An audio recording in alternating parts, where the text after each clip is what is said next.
All right, everyone, welcome. As planned, it is now 6 o'clock, and we are opening up our session of the June 3rd, 2025 Wake County Board of Education. Now, please excuse my joke. We were supposed to start at 5:30. We have been working on our cell phone and mobile policy, and we wanted to make sure that all information was considered and properly vetted.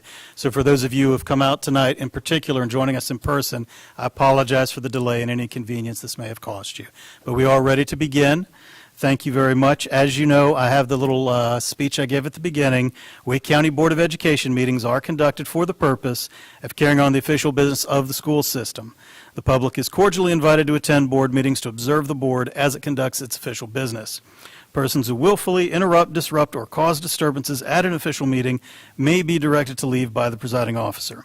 Members of the audience should show respect for the speakers by refraining from loud comments or other disruptions. Disruptions by any person or persons of a public meeting will be subject to action in accordance with General Statute 143 through 1817. Again, please consider your other speakers, those who are coming forward tonight, and show them the same respect that you would like to be treated with. All right? Now, as I look around the room, we do have 8 members present. We do have a quorum, and so for those of you who are able, I ask you to stand as we recite the Pledge of Allegiance. Pledge of allegiance to the flag of the United States of America and to the republic for which it stands, one nation, under God, indivisible, with liberty and justice for all.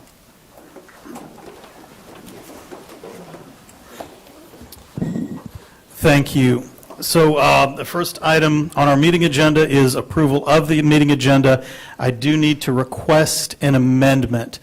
Specifically, there was some information left out of a service contract that's being proposed. I do not want any of us to have a contract on the consent agenda we have not had time to see. So what I would like to do is amend to action the service contract for county municipalities for school resource officers 2526. Currently, and what was submitted was the contract for the city of Raleigh. It did not include the other county municipalities. So rather than correcting that and putting up different numbers than you would have seen, we're going to consider that as a separate action item under my proposal, if someone will be so kind as to offer that amendment. So moved. We have an amendment from Vice Chair Swanson, seconded by Mr. Hershey. This will add to action an item, Chief of Staff Service Contracts for County Municipalities for School Resource Officers 2025 through 2026. All in favor of the amendment, please say aye. Aye. Any opposed? All right, now do we have a motion to adopt tonight's amended agenda? So moved. Motion from Vice Chair Swanson. We have a second from Ms. Mahaffey. All in favor of approving the meeting agenda as amended, say aye. Aye. Any opposed? All right. The meeting agenda has been amended and adopted, and we will move into our first item, the public comment portion tonight. As you know, speakers commenting on items on tonight's agenda will be given priority over speakers commenting on items off agenda. We do give priority to Wake County Public School students who have come out to address us tonight as well. All other speakers will be heard in order of sign-up. Only the person speaking at the podium will be able to stand. All other attendees who are not speaking are expected to remain seated. Concerns related to personnel issues or student matters may be addressed through applicable WCPSS personnel, the grievance policy, or other available policies. If you do have something specific to a student that has not been able to be resolved and you are here, please, before leaving, after comment, stay so that we can direct you to an appropriate member of staff tonight to try to get this resolved for you while you are here in the building. In the interest of maintaining civility and decorum, speakers are encouraged to address their comments to the Board of Directors and must refrain from personal attacks and insults directed at the board, staff, or members of the general public, specifically other speakers. Please remain at the podium during your speaking time. Any materials you wish to share with the board should be handed to our board attorney, Mr. Rod Malone, either before or after your comments. During public comment, you may speak for up to 3 minutes. Please note the microphones are adjustable. Your time will begin once you begin speaking, so go ahead, adjust them, get them where you'd like. Then, when you are ready, you may begin speaking. The green light will show that your time has begun. You'll continue on, and when you hear an audible tone and the green light turns into a yellow light, that means you have 30 seconds remaining in your 3 minutes. When your speaking time is up, you will see a red light and hear another tone. When your speaking time is up, we will call the next speaker to the podium. Please respect the time limit and speak no more for 3 minutes than your 3 limits. You don't want other people intruding onto your time. Please don't intrude onto their time. So for tonight, we will go to, we'll turn to our speakers list. I believe we have just one student, Phoenix Bilodeau, who will be speaking, and then we will go to our non-student items with one agenda speaker, Margaret Bilodeau, on deck. Then we'll go to our off-agenda speakers. Good evening, Phoenix.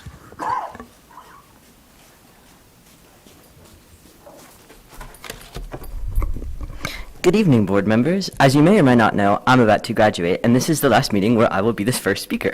In reflecting on my time as a WCPSS student, I realized that ultimately I am grateful. I've had some amazing teachers, and I've learned a lot of valuable information, and I've made some amazing memories. I wish I could say that my time in Wake County was flawless, but I unfortunately cannot. I've had to endure bullying, harassment, assault, and battery. I know how those words are defined by the state, and I am using them correctly. Not only did I have to endure those things, but I also had to endure an entire administration team that was so non-compliant it's actually illegal. I've essentially been forced to use bathrooms much further away from student bathrooms because my presence in bathrooms make other people uncomfortable. I think I recall learning in elementary school that separate but equal is not equal, but I guess we forget that when enough people complain. I've been told countless times that nothing could be done about things I've reported because there's no sound, and it doesn't look like they said they wanted to gang rape and murder you. When somebody actually physically hit me, I was told that it was too light to be considered assault, even though assault is considered the threat or attempt to do something, and battery is any unwanted physical contact. When I went to report admin to Title IX, that's when I learned that my school had been breaking federal law for at least 2 years, and probably for the whole time the school has existed. On top of all of that, I've had to endure hearing 2 board members spouting hateful and ignorant rhetoric towards trans students and often towards me directly. If I had to leave a review, I'd probably give 2.5 stars. There's a lot of good and a lot of potential, but also a lot of bad. I think vast amounts of people feel unsafe and unprotected at school, and that's something that we need to fix. Despite all of that, I am thankful for my time in Wake County and for my priceless education. I just think that there are a lot of problems that need to be addressed. Thank you. Our next speaker is Margaret Bilodeau. Next speaker is Margaret Bilodeau. Following Margaret, we'll go to our off-agenda speakers. Our first speaker will be Joseph Deaton.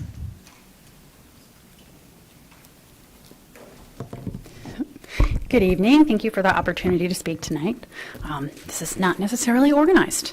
I want to be clear from the start, schools need to have structure around device use, but policy 4318 as it's written creates more problems than it solves. And it does it in ways that disproportionately harm disabled and marginalized students, whether or not that's the intent. Yes, we need clear, consistent guidelines around technology use in schools, but the way forward isn't to restrict access with uneven enforcement and hope federal educational plans get implemented correctly. The way forward is to invest in digital citizenship, set fair and specific boundaries, and ensure safeguards for students who need those devices to access school at all. We do need a thoughtful, enforceable approach to digital habits in school, but this policy does not achieve that. Please take it back, engage with the communities who are most affected, and try again, with access and equity at the center, not as an afterthought. This policy doesn't make kids safer, it doesn't make learning better, it just makes it easier to silence and punish already marginalized students, especially those with disabilities. The policy assumes that if a student has a 504, an IEP, or a safety plan, their access to a necessary device will be protected. There's a well-documented pattern across schools, locally and nationally, where these legally binding plans are routinely ignored or delayed. This is not theoretical. This is reality for a significant number of Wake County students. According to a 2020 Government Accountability Office report, 1 in 3 complaints about IEPs nationwide resulted in finding of non-compliance.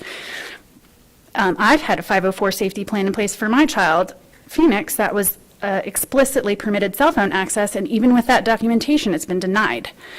Every single one of you here knows egregious violations of IEPs have happened in this district. If those don't get addressed, do we really believe minor ones ever even make it to a report? For students like mine and many others, wireless devices aren't just phones or toys. Sometimes they're the only way those students can independently and reciprocally interact with peers and engage with their school environment. It's how they regulate during high-stress transitions. It's how they participate in ways that don't require adult mediation. Remove that tool, and you're not just limiting distractions, you're severing access. Ollie's interactive gaming via his communication device is not just play, it's social survival. It's the only way he can independently interact with peers who aren't physically or verbally accessible to him. This student blocks students from participating in the social fabric of school life. It doesn't reduce distraction, it cuts off access. If those methods of interaction are forced out of sight all day, then those students are shut out of the social part of school entirely, and that's not small. That's a big part of why kids even show up to school. This policy creates a wedge, and you know that wedges like that get used. Ableism thrives in gaps like this. Let's be real, kids notice that. It becomes, why does he get to have a phone? And that's not fair. And now we've handed ableist people one more thing to weaponize. Under this policy, the classmates of kids like Ollie wouldn't even be allowed to play with him. That's social segregation, and it's cruel. Please take this back to the drawing board and bring in parents and students with lived experience. Do this right. Thank you. Thank you. Our next speaker is Joseph Deaton, who will be followed by Jessica Lewis.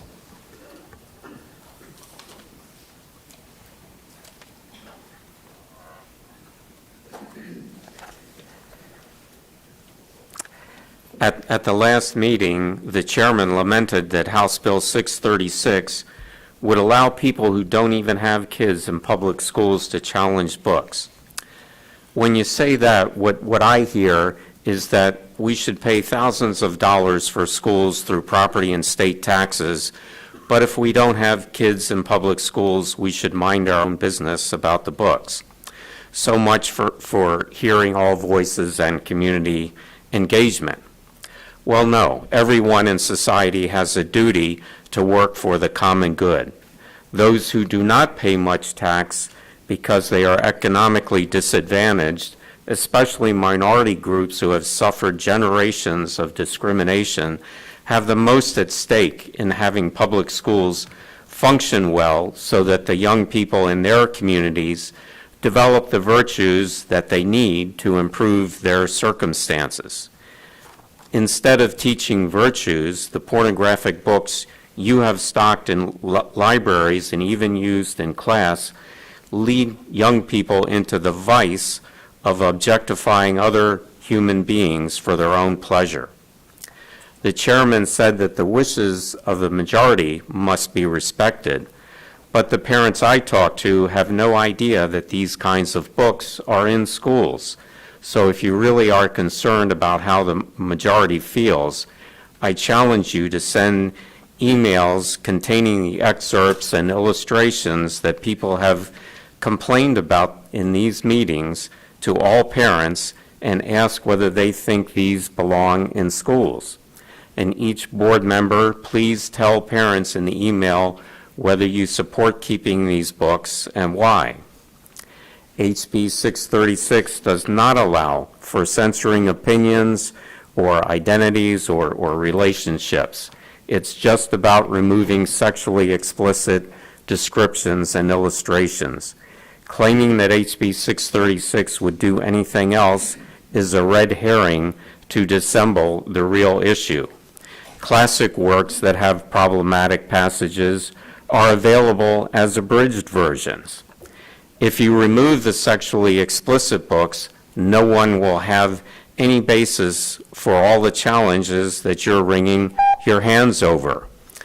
You are the ones who started this culture war by allowing this stuff. Now you need to end it, please. Thank you. Thank you. Our next speaker is Jessica Lewis, who will be followed by Amanda Learman.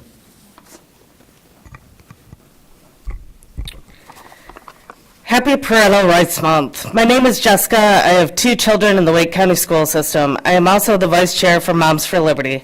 My youngest child will be graduating 5th grade at A.B. Combs Leadership Magnet Elementary next week. I am sure Ms. Sexton has invited you, Lynn Edmonds, to this graduation as you were at my daughter's graduation 2 years ago. Our family has been a part of Combs for 14 years. My oldest, who is 23 now, got in through the lottery and attended this school in 4th and 5th grade when he moved from Michigan.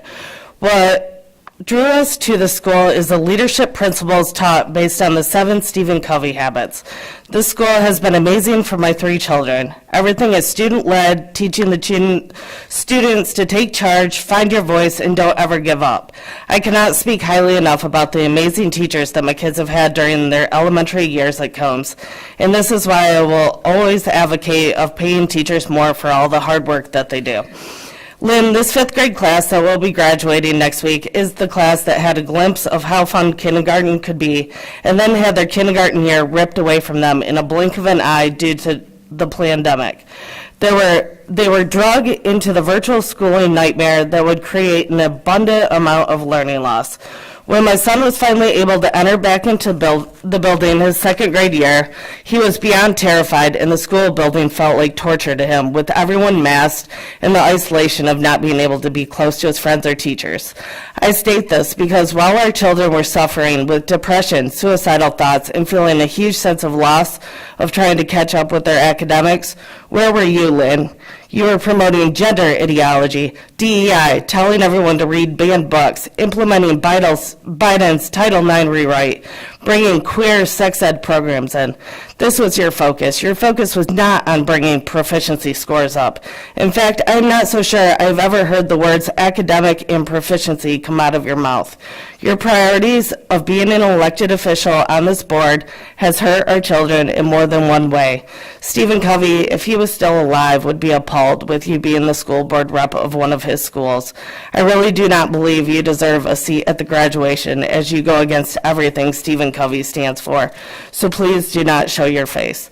These kids that are moving on to 6th grade have persevered and have had to work overtime to try and catch up. My son is yet to pass an EOG, and I know my child is not the only one. But hey, let's talk about trans rights over academic performance. It doesn't make sense. Lynn, you can stop patting yourself on the back for a job well done. You are not the hero for District 5. The children and the teachers are the real heroes. Thank you to Ms. Sexton and all of the amazing staff at Combs for pouring your heart and soul into my children and keeping the focus on academics. Our next speaker is Jen Smith, who will be followed by Richard Bridgers.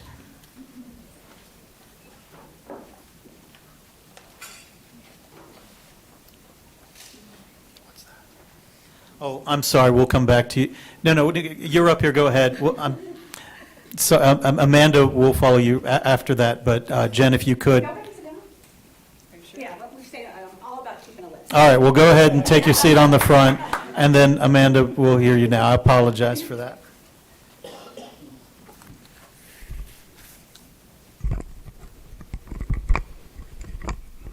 You'd think with the orange I would have seen you right there, but...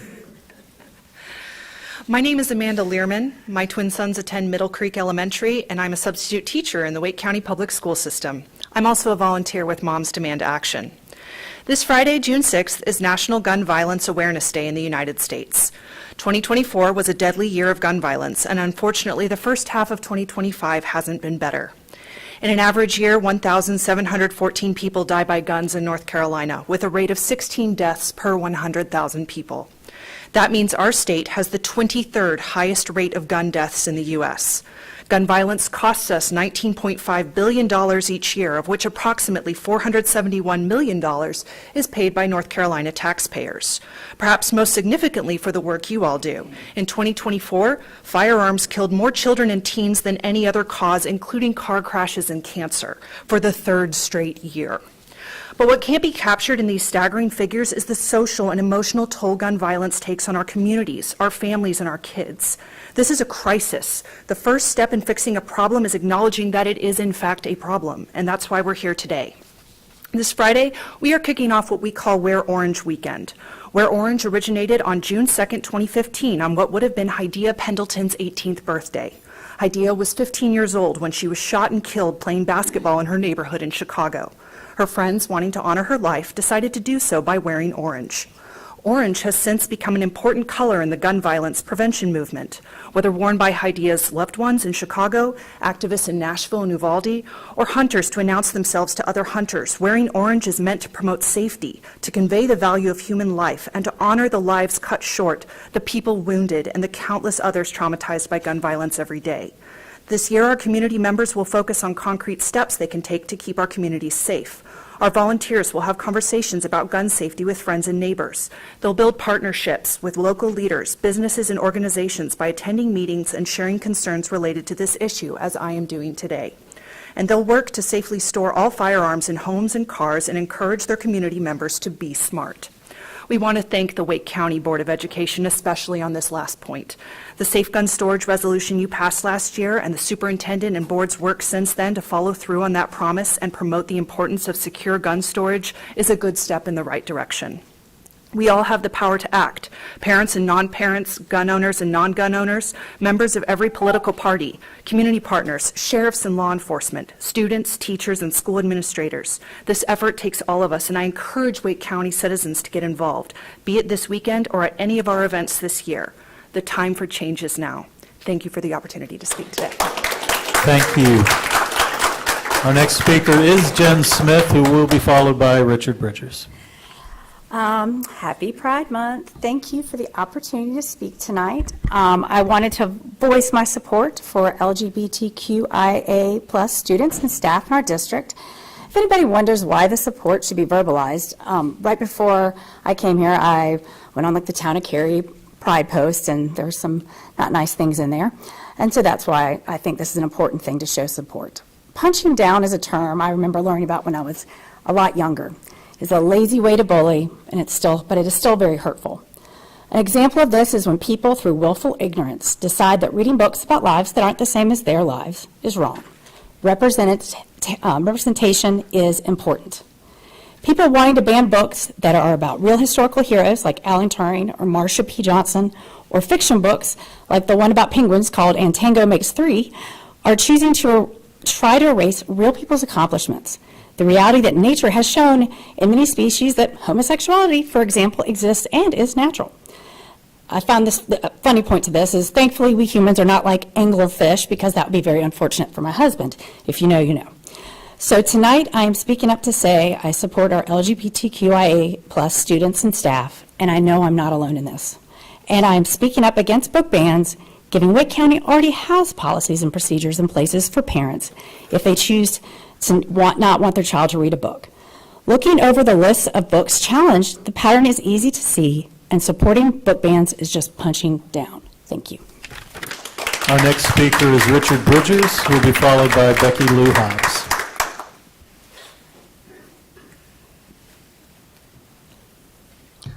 Good evening.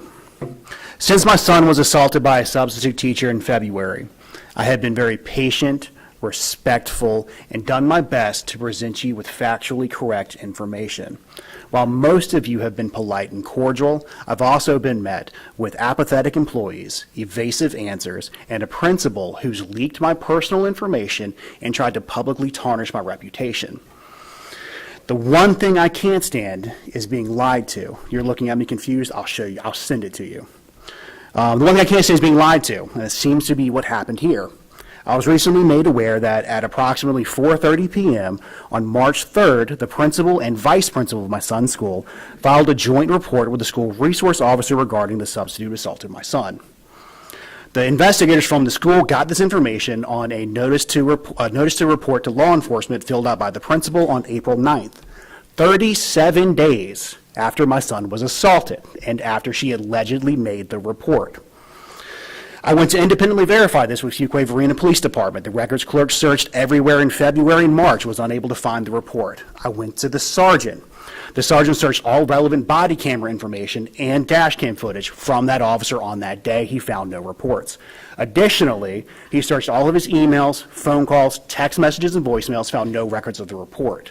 Concerned, he did a crime analyst search from March 3rd to March 5th in case the principal reported to another officer. There are no relevant reports in the Fuquay-Varina Police Department system regarding the assault on my son. In addition to that, the sergeant called the principal. The principal said, "I told the officer in passing since it was my first day," which directly contradicts the official report she filed with the school. So in order for me to believe the school's official account, I would have to believe that an officer with 15 years of service failed to follow Fuquay-Varina policy, activate his body camera footage when receiving a crime, failed to properly document an assault of an adult on a child, failed to send it to his investigative team to properly follow up with that. In addition to that, I would have to believe that his sergeant lied on a police report that I can hand you and doctored his body camera footage when he spoke with the principal. Why do you insist on employing unethical leaders who foster an unsafe environment for our children? You're hammers. Stop acting like nails. Thank you. Thank you. Our next speaker will be Becky Lou Hobbs, will be followed by Heather Rossi.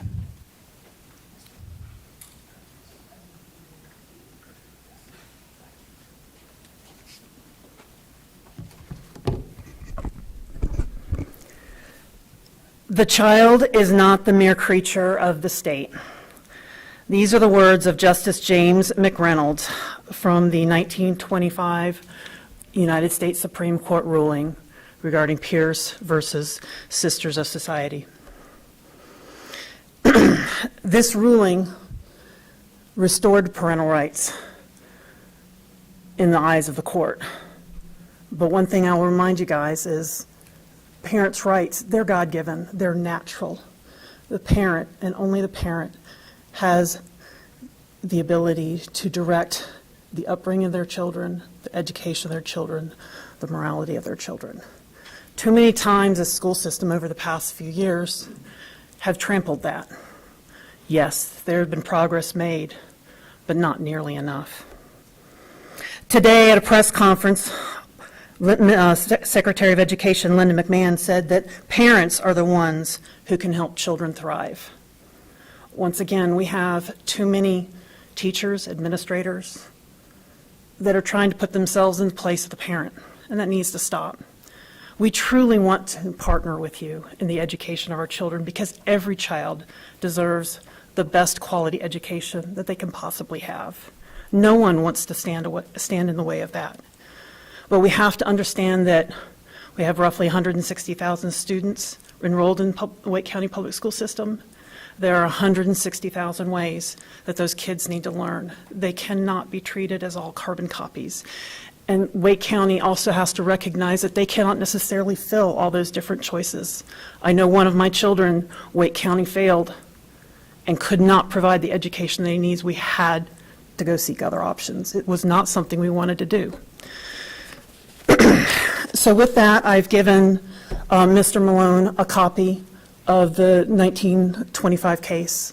I will also be emailing you later because once again my printer died, so I couldn't get it printed out. Regarding a resolution regarding parental rights, as this is the 100th anniversary, and we want to make sure that this is important to everybody so their children can thrive. So look for that email from me later today, and it'll be in your records. But if you have any questions about that, I do offer, please reach out to me. I'm always available to have these discussions. With that, thank you very much. Thank you, Ms. Lou Hobbs. Our final speaker tonight is Heather Rossi.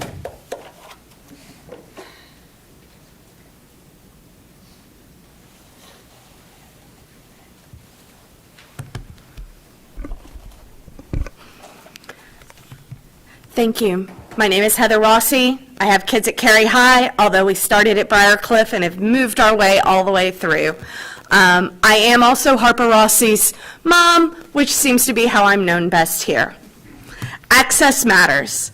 Thank you for supporting the banned book grants. Each time this topic comes up, the argument becomes, but the book isn't banned. People can still buy it. This is absolutely true for me and my kids. We have easy access and the time to access public libraries. We have money to buy books if needed, and that isn't enough.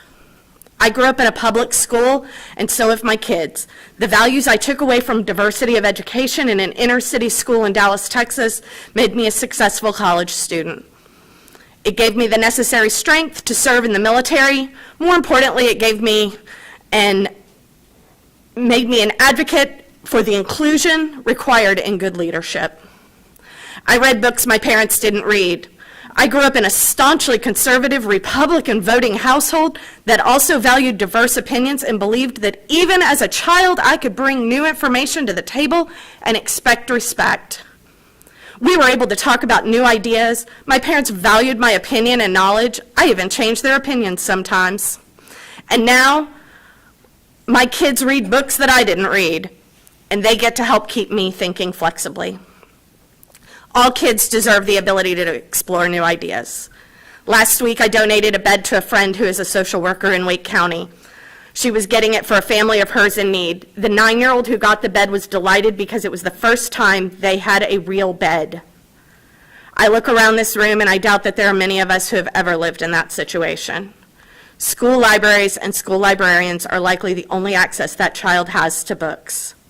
That kid deserves the same access as my kid.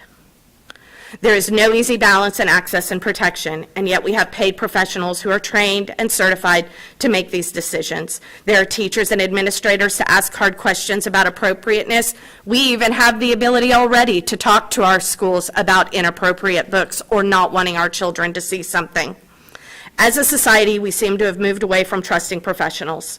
Our students will not be better for random untrained parents deciding about books and curriculum for the county. We all want what is best for our kids, and that is trained professionals continuing to make decisions for the schools. Thank you. Thank you. And that will conclude our public comment period.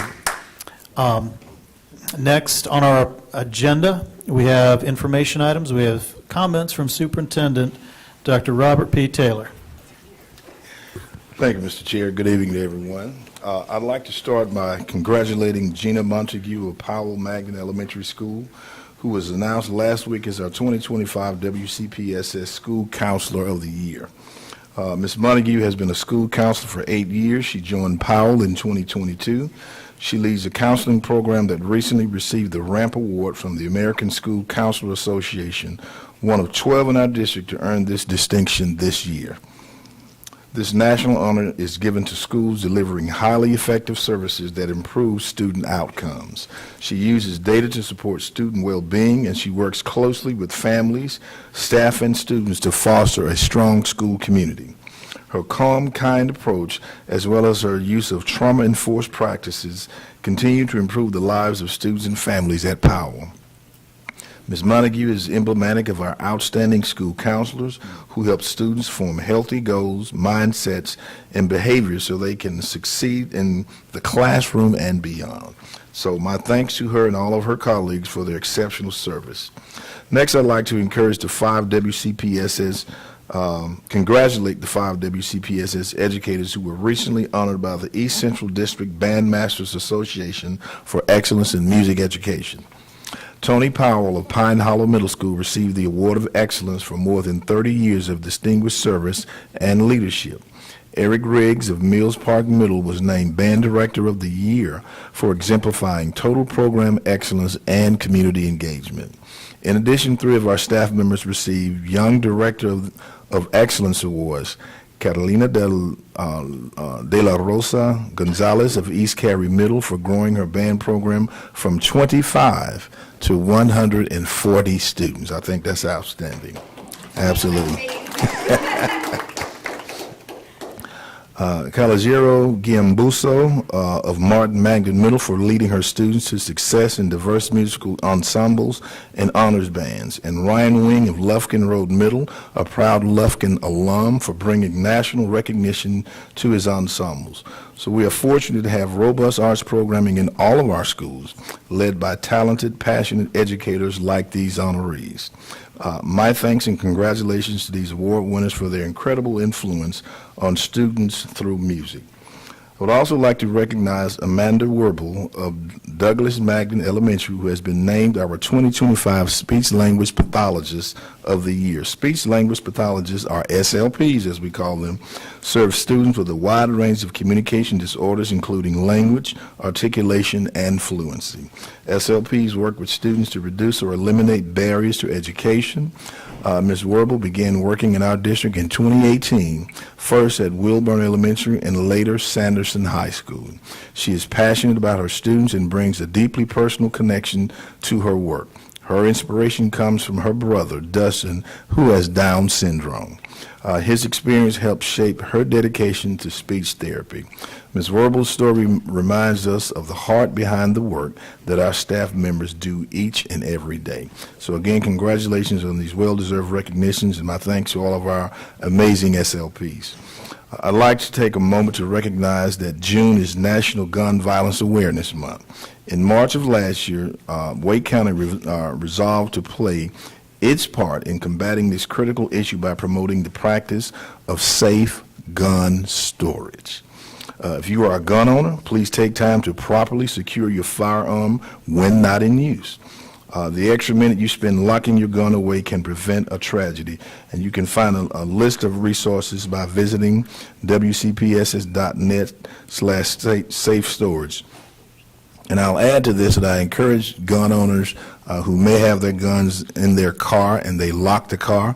That is not proper gun storage. We know that many weapons are acquired illegally by breaking into cars, so we do discourage that practice. And as you are aware, the 2025 graduation season is already underway, Mr. Chair. Are you ready to join me in all the graduation? This is always an exciting time of celebration and promise. Well over 12,000 seniors are expected to cross the stage in the coming weeks, well prepared for college and career. We anticipate it being among our largest graduating class ever, if not the largest. As you recall, we graduated a little over 12,000 students last year, so we're really excited that we can even surpass that number this year. As we do every year, we are spotlighting a few outstanding members of the class of 2025 on our website. You can find these inspiring stories as well as more information about graduation ceremonies by visiting wcpss.net/graduation. So again, congratulations to every member of the class of 2025 and their proud families. We can't wait to see the positive differences you will make in Wake County and beyond. And finally, Mr. Chair, I do want to thank the county commissioners for approving our budget and the full ask that the board made of the board. I do recognize that this has been a collaborative effort of a number of people, and we do appreciate them supporting the effort that we've asked for. And we now encourage that the General Assembly also do their part by passing a budget that will continue to support public schools. I'll say to our public that while we appreciate the work that our commissioners have done, we do recognize that we have a long way to go in our budget, both with our state budget and our federal budget, but I can tell you that the support that they have provided has significantly reduced the stress that we have in meeting our obligations for this school year. And with that, Mr. Chair, I'll yield back to you. Thank you, Dr. Taylor. Next on our agenda tonight is consideration of our consent agenda. And again, with the amendment, I just want to note the Chief of Schools consent item, service contract with City of Raleigh for school resource officers 2025 through 2026 will be the only contract approved on consent for the SROs. All other municipality SRO contracts will be considered on the action item, to make sure that everyone is clear on the amended agenda. Okay. All right. Do we have a motion? If board members have reviewed the consent agenda, do we have a motion? So moved. Second. We have a motion from Ms. Edmonds, a second from Vice Chair Swanson. All in favor of the items on the consent agenda, please say aye. Aye. Any opposed? All right. The consent agenda, items on the consent agenda have been adopted. We'll now turn to our action agenda items, the first item being our facilities and operations team to present calendar conversion recommendations for 2026-2027. We'll hear again from Mr. Carrozza.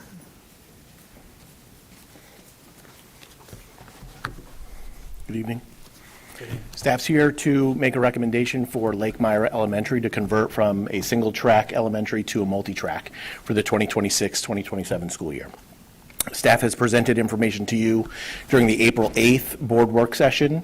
We held a virtual public engagement session on May 15th, and we also presented today during the work session. We're seeking your approval tonight, and I'm open to any questions or concerns you have. Thank you, Mr. Carrozza. Chair Haggerty, I make a motion that we approve the staff recommendation for calendar conversion for the 2026-2027 school year for Lake Myra Elementary Schools. Thank you. We have a motion from Ms. Mahaffey, a second from Ms. Caulfield. Are there any questions for Mr. Carrozza or any board comment or board discussion? This was an item that we did talk about and we were briefed on in our work session. All right. Seeing no comment, we'll move into an immediate vote on the motion. All in favor of the recommendation concerning Lake Myra and its calendar conversion, please signify by saying aye. Aye. Any opposed? All right, the motion's been adopted. Thank you, Mr. Carrozza. Have a good evening. Our next item tonight, Board Policy 4318, Student Use of Personal Wireless Communication Devices on second reading. This also known as the cell phone policy. So as you know, we were getting an update about the latest round of changes in our work session. We had some robust discussion, and we know that discussion is not yet continued, or is not yet concluded. And so we'll continue, and we'll turn it over to our esteemed Dr. Julie Crane, who will update us on where we are and where the discussion goes next. Thank you, Dr. Crane. Sure. So I'm going to do the formalities first, and that is, good evening, everyone. It's good to see you again. We are bringing to you tonight Draft Policy 4318, Student Use of Personal Wireless Communication Devices, for your approval on second reading. We discussed this at the March 25th, April 29th, and May 27th Policy Committee meetings, and the April 22nd and June 3rd, 2025 Board Work Sessions. It was approved on the first reading at our May 20th Board meeting. It's a new policy, so it doesn't replace anything that already exists, and we present it for your approval.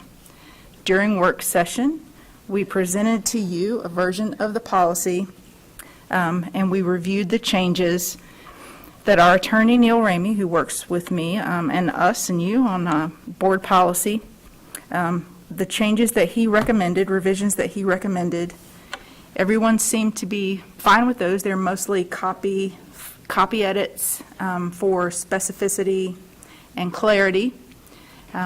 There were two sections in the version that we looked at tonight that I highlighted in yellow and then in orange. The first one I'd like for you to consider, unless the board chair wants to, is in the first section of items number 1 and 2 in section B under authorized use, highlighted in yellow, or the same sentence. That sentence says, schools may develop additional restrictions in school-wide policies made available to students and parents. And Dr. Crane, let's hold on for 1 second. Vice Chair Swanson, I know you had spoken to me about the opportunity to have this projected. Is that something that we'll see on there, or do board members need to pull it up individually on Assembly? I want to make sure that board members see.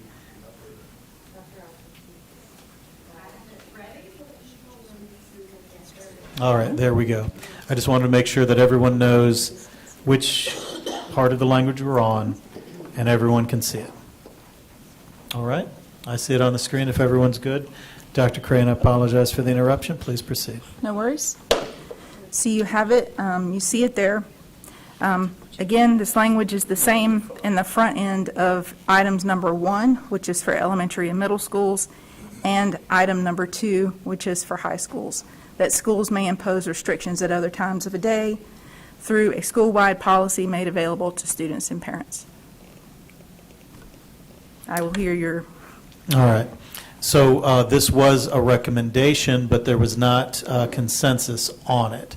So the first thing we would do is that we would need, first I'll listen and hear if there is a motion to adopt the amendment and a second, and then if there is, we'll have discussion and any questions. Mr. Hershey. For clarity, before Yes. are we able to separate them between elementary and middle and then do the high school version? Or is it all or one? So we can consider it however the board would. Because I'd like to make a motion that we keep the language, and I'm going to just start under section 1. Okay. As the maker of the motion. Yes. You can craft it that way. Is there a second for Mr. Hershey's motion? And just to clarify, when you say keep the language, You mean adopt the... Adopt it, that's The typed up there highlighted and, language? Yes, sir. Okay. I Ms. Mahaffey, you have a question? I just have a clarification Yes, question, Chair, please. because I'm trying to follow your process. Are we going through each suggested change and discussing them with a motion for each change? Or are we doing the policy and then amendments? So I thought what we would do is, I still view this as the perfection of the draft, because we did not get these recommendations, we did not get consensus of these recommendations in work session. So what I'd like to do is just have consideration of these into the draft. Then we can have an amendment, we can have a motion for adoption on second reading. Then if there are additional discussion and amendments that the board has not been privy to already, anything new, we would consider them at that time. I just wanted to continue the discussion from work session since it was still fresh in our minds. I appreciate that. Thank you for clarifying. Thank you. Chair, point of clarity. Yes, Ms. Rice. In reference to the motion that Mr. Hershey, the gentleman just made, are we saying he wants to keep what's in highlighted yellow? I didn't quite hear.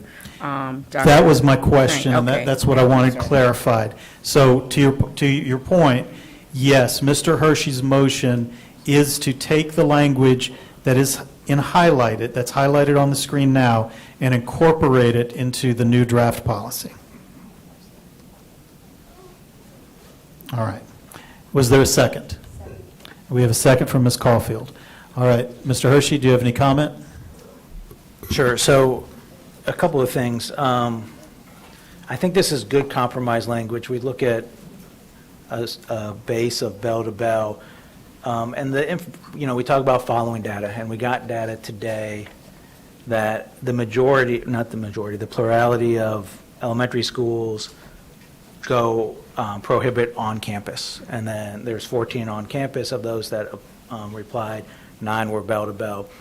And I think if we go to bell, we're taking away what elementary schools are using and what some middle schools are using. I'm less passionate. I mean, I can go either way on high school, but for elementary and middle school, it's working. We have data that schools are using it, and we still have a baseline of bell to bell for elementary and middle. We're just providing those principals that flexibility that they're already using and seem to be using with good effect. Thank you. Ms. Rice. So, discussion, I'm not in favor of keeping this in the policy simply because I believe that we should create a policy that's uniformed. I believe that language creates access to creating another 199 different ways of doing something when we need to be uniformed in what we do, so that when students move from space to space, we have the same understanding. I believe in our policies and the things that we're trying to better clarify in our current policies is how to create policies that are uniformed across the district. And I disagree, unfortunately, with the gentleman around keeping this language in here because it continues to create an ununiform process when we need to be uniformed concerning this particular policy because it is such a social behavior that we all really need to be on the same page about. Thank you, Chair. Thank you. I'll come back. We'll go Vice Chair Swanson, and then when we come back for second, Mr. Hershey, you'll be first. Thank you. And I, too, want to echo my concerns around this as well. I will not be voting in favor of this language. I think I expressed it at the work session that we heard from principals about a clear policy and feedback from those elementary and middle school principals of having clear and concise policies in place. To Ms. Rice's point, I think this causes additional confusion.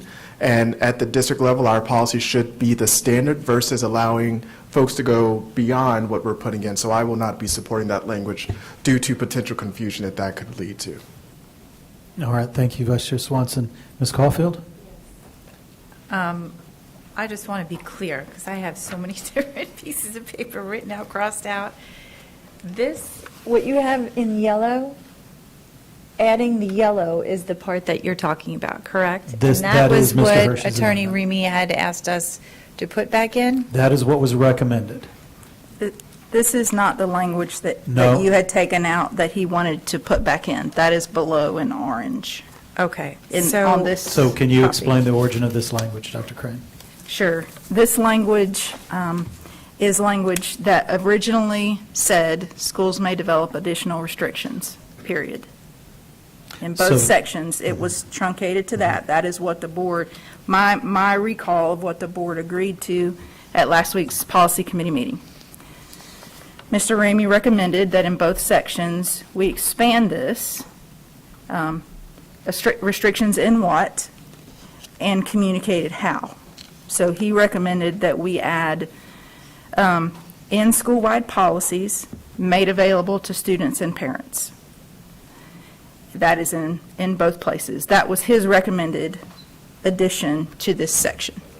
Ms. Caulfield, does that answer your question, or do you have a follow-up? Yes, so I actually want to amend my second. I don't know how to do that because I misunderstood. I wanted the original language that we had, not adding back in, because I agree that it is adding more confusion and more options. And we had, especially the middle school principal that came to us and spoke, he was very clear about the success that they've had. And having that clarity, he mentioned consistency and training. He improved social interaction, and that it was going very well. So that's where I wanted to stick with that, especially with elementary and middle school. And I feel like that yellow part, adding that in, is actually speaking the opposite. Okay. I'll consult with Mr. Malone. May a board member retract a second that has been offered? I know. I'm not aware of a way to do that now. Okay. Well, then So, I'll just vote it down. all right, Okay. all right. So we'll come back around. Mr. Hershey? So I have a couple of problems with this. We talk about being data-driven, and we were given data. Now, I'm willing to go and say change it to say elementary schools should be prohibited on campus, because that's the most that we got in the data. And I'm happy to do that and then keep middle school bell to bell, but if we're going to talk about following data, I'm following the data, and we're taking away principal power to what they've been doing. And that would create the consistency that people are seeking when it comes to this. Thank you, Mr. Hershey. Ms. Rice? I disagree with the gentleman in reference to the data. I think that staff looked at the data and incorporated the data with creating the school-wide policy. Meaning, we've looked at the data, surveyed it, came up with the edits that were necessary versus turning around saying, this is the data that we see, but now we're still going to go back and give principals the ability to change the policy in which they deem that it needs to be based on, I believe that the data was collected for the purpose of recreating the policy in which it needs to be as a district-wide level. And so I think that we are acknowledging the data. I don't think that they collected the data without having the thought of why they need to create the different statements within the grade levels. We clearly see that the data being followed because we don't see the same restrictions in the elementary middle school level as we do in the high school level. So what we do see is that the data is actually incorporated in the process, which is why I don't see why we need to give schools even further abilities to do something more obstructive than what we're already seeing. The data clearly shows to us we don't need as many processes in place from elementary to middle, but in high school, you see the difference in what it reflects with the data. I need the back people to fix their stuff. Yeah, it cut out on you. Right. Can you, Ms. Caulfield, are you willing to let Ms. Rice use your microphone? Thank you. I apologize for the interruption. No, Ms. Rice. it's okay. Yeah, so I believe that the data is followed in the policy. I just think that we're stripping we're stripping the data out if we turn around and say, this is what we've looked at, this is how the staff has gone and created this, and put everything in it that's necessary, and then to turn around and give principals the ability to change what staff created at this level in the work that they did into it, it just defeats the purpose. And so I'll continue to stand, and I can't vote for this particular policy the way that it is if we add that language in to turn around, because if that's the case, why are we creating the policy? If we're going to give it right back to the principals to do what they desire to do, then why are we even taking the time to create the policy and have gone through the different measures if we're going to turn around and tell our principals, oh, it's okay, you can do whatever you want to do anyway? That's beyond what we're doing. That's it. Thank you, Ms. Rice. Ms. Gordon hasn't spoken yet. We'll hear from Ms. Gordon. Yes, this usually doesn't work this loud. I think you got all of the volume that was in Ms. Rice's over on yours. I will say I understand in the spirit of what Board Member Hershey is trying to say in honoring the data, but I do want to make clear that this is also the document that we are seeing tonight is also a different document that we discussed in policy committee meeting, last week? And I will say the document that we discussed in policy committee meeting last week did not have this here. And also, I think to your point, Mr. Hershey, in honoring the data piece, I think that is actually, it is accounted for in the orange section where it says the personal device is displayed, used, or made visible for instructional purposes with the prior authorization of the classroom teacher consistent with the school-wide policy regarding such instructional use. And of the data that we saw, the data supported the use of cell phone for instructional purposes. Thank you, Ms. Gordon. Mr. Hershey? But my concern with that is that we might be stripping that language tonight, section B. And I think that was kind of the sense that I was getting.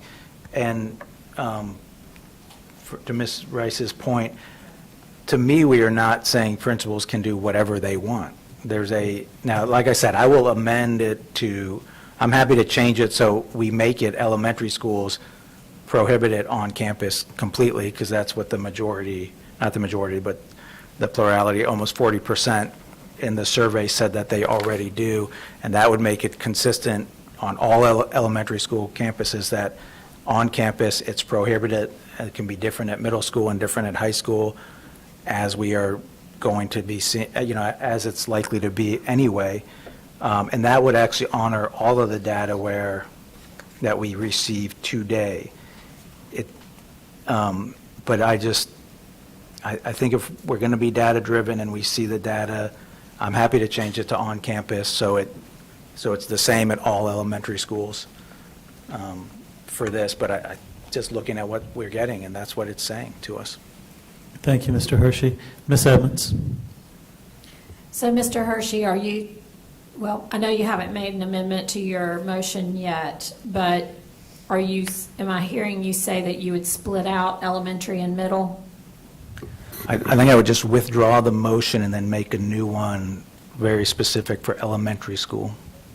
Okay, and may I, Chair? Just for clarification before, what we're trying to do is we're trying to go through all of the amendments that were presented and recommended by staff. So if this one went down, then Mr. Hershey, if he wanted to address it, could develop a new amendment, but we would consider it after the conclusion of this document. Thank you. Ms. Edmonds, please continue. Sure. So with regard to what's highlighted in yellow, this is a new policy. We've talked about the change in culture, change in behavior, how much we're going to have to get parents to buy in and help us and support us. And I am concerned about that consistency, as Ms. Rice has articulated. And I think it just adds a little bit too much wiggle room for a new policy. We've said all along repeatedly that we want consistency across our campuses. And we do have kids that move around quite a bit. And they could be in 3 elementary schools in this single school year. And I think it's really important that it's uniform, there's some consistency and basic, bottom line, if you will, across campuses. Thank you. Thank you, Ms. Evans. All right, Mr. Hershey? For the purposes of this, I'll withdraw the motion and then make a new motion at the appropriate time. All right. Unless, unless we're overruled, otherwise we'll just take a vote. Yeah, I mean, you technically can't withdraw. All right, I mean, let's just move into it. It's the Let's just call body's the motion question. now that it's been I seconded. think it's clear from the body that they're ready for a vote on this issue. Ms. Edmonds? Just, may I request a roll call vote, please? Please. Thank you. All right, so by roll call, we will move into immediate consideration of the proposed amendment as offered by Mr. Hershey, recommended by Tharrington Smith. We'll start with Ms. Gordon. This is in favor of incorporating the language that you see highlighted in yellow into the draft. No. Mr. Hershey? Yes. Dr. Ing? Nay. Ms. Edmonds? No. Chair votes no. Vice Chair Swanson? No. Ms. Mahaffey? Nay. Ms. Caulfield? No. Ms. Rice? Nay. All right, so the motion fails, and again, we can come back and revisit this language through another amendment. The next amendment that was offered by Tharrington Smith, if we can keep the language back on the screen, please, we'll move down. This will be the next section that was highlighted in yellow, I Correct. believe. It's in numbered item 2, high Let's go to schools. 2. There we go. Thank you. Rather than saying schools may develop additional restrictions, period, which is what was in the draft, we were recommended to consider schools may also impose restrictions at other times of the day through a school-wide policy made available to students and parents. Thank you. Having heard the debate on the last one, I'll just simply open this up. Is there a motion from any board member at this time to incorporate this yellow highlighted language into the draft? All right, seeing no motion, we'll move on to the next proposed change. Dr. Crane? That is just above in the elementary school section, item number 1, elementary and middle school.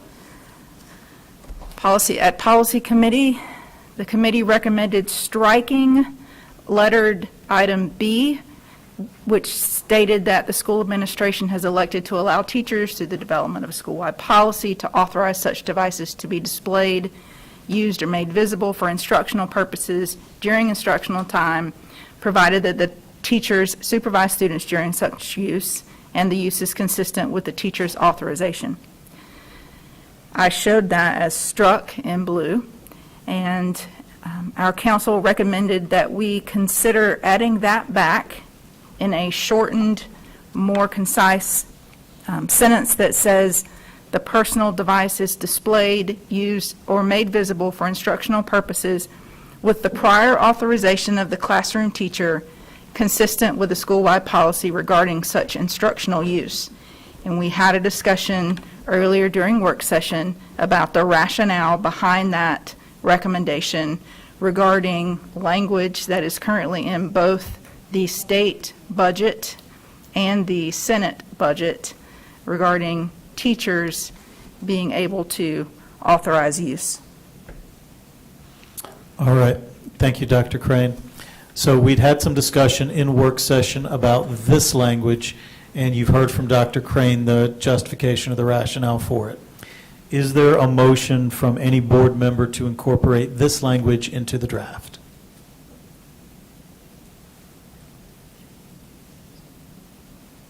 All right, seeing not, this will also not be incorporated for lack of a motion. Dr. Crane?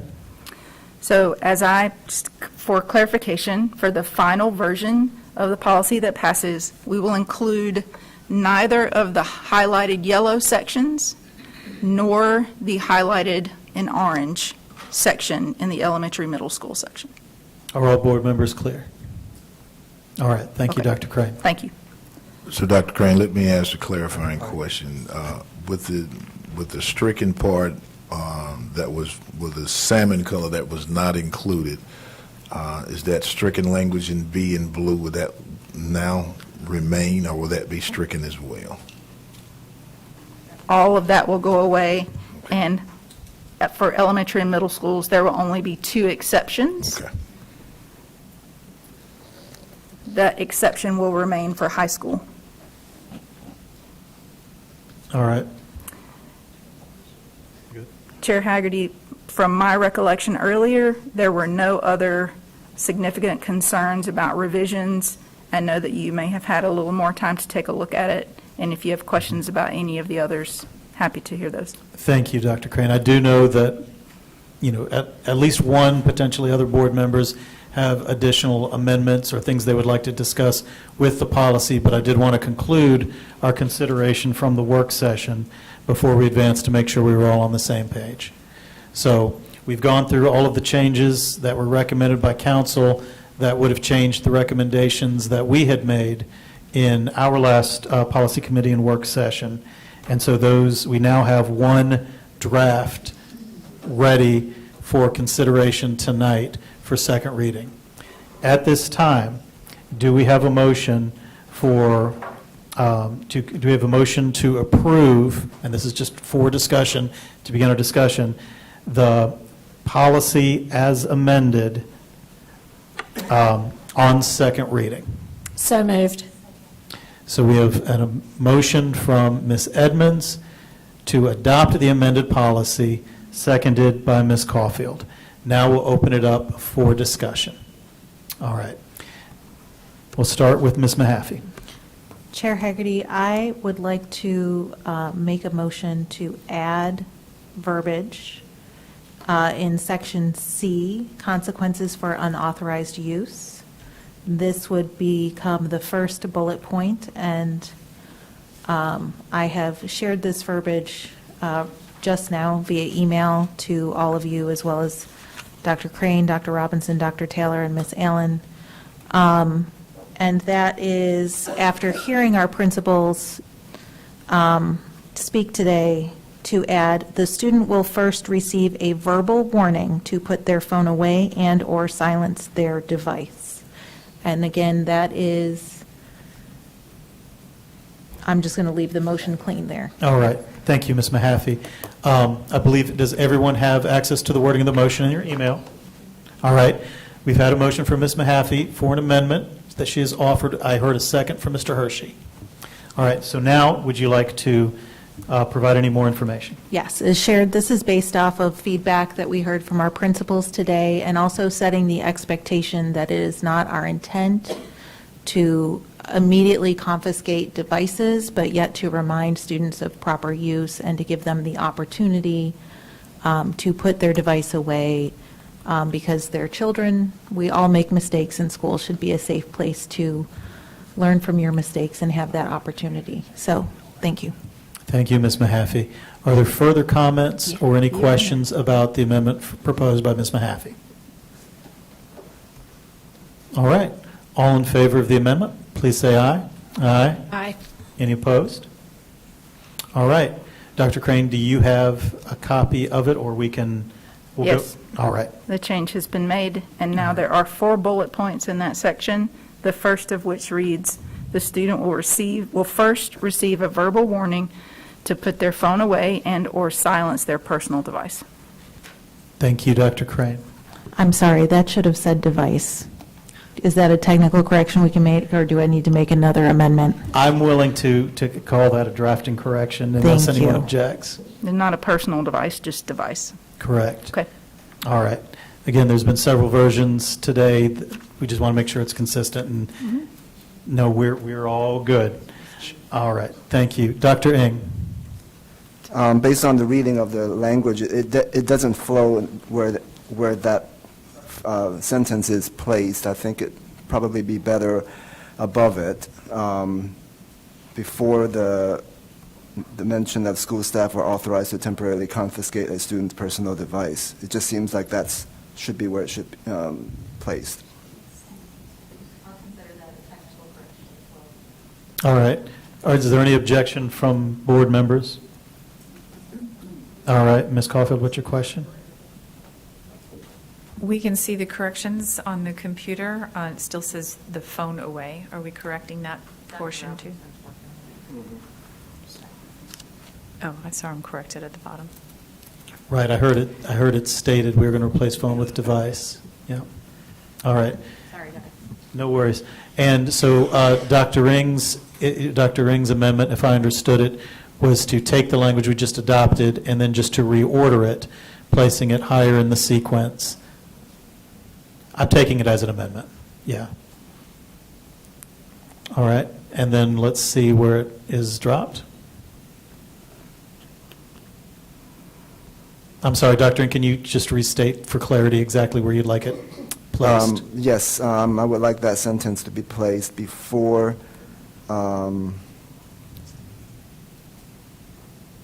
School staff are authorized, perhaps? right, school staff are authorized. All right. If that is an amendment, I would like to second We amendment. So we have a second from Ms. Edmonds to Dr. Ng's motion. But then there's a parenthetical phrase in front of it that doesn't make sense either. All right. Chair, point of clarity. Yes, Ms. Rice. So that means we're going to remove the bullet. We thought we were going to make it a bullet. We now want to make it a sentence. That's right. Okay. That's right. It's keeping the language, it's just putting it higher up in the description. All right. I think there was a question as to the actual placement. Are we good? Okay, sorry, I'm just asking Dr. Ring because I thought he had... I just don't know where it would be best placed. In addition, okay. Ms. Caulfield? I just have a suggestion. If we start the beginning of the paragraph with that sentence, the student will first receive a verbal warning to put their device away and/or silence their device. In addition to opposing disciplinary consequences when authorized by code of conduct, the student, and then it hops down to what was there before. Authorized to temporarily confiscate a student's personal device if any of the following apply. Dr. Ring, what do you think about that? Yeah, that seems better, yes. All right. Mr. Hershey, you had a comment? I was just going to suggest that it could say something like, in addition to imposing disciplinary consequences when authorized, the following steps will first be taken by, something like that lays it out, because I don't know that really reads right either, Okay. from what I'm seeing. Because we want to get to, I mean, Yeah. All right. So, Mr. Malone, I'm taking that as debate on Dr. Ng's motion. Mr. Hershey's suggestion, is there a parliamentary issue or a legal issue? I don't know if it makes sense, but. Well, I think you would need a motion to amend Dr. Ng's motion, right? Yeah, yeah. I was just taking what Mr. Hershey as a proposal or discussion rather than a formal motion yet. Oh, no, I think you can continue. Yes, I'm sorry. Okay. May I ask a question? Please, Dr. Crane. Okay. I would, just in reading flow,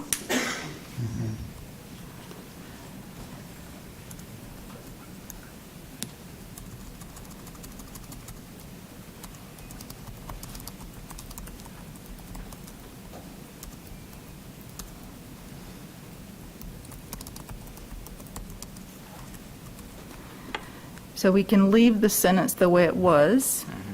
In addition to imposing disciplinary consequences when authorized by the Student Code of Conduct, school staff are authorized to temporarily confiscate a student's personal device if any of the following apply.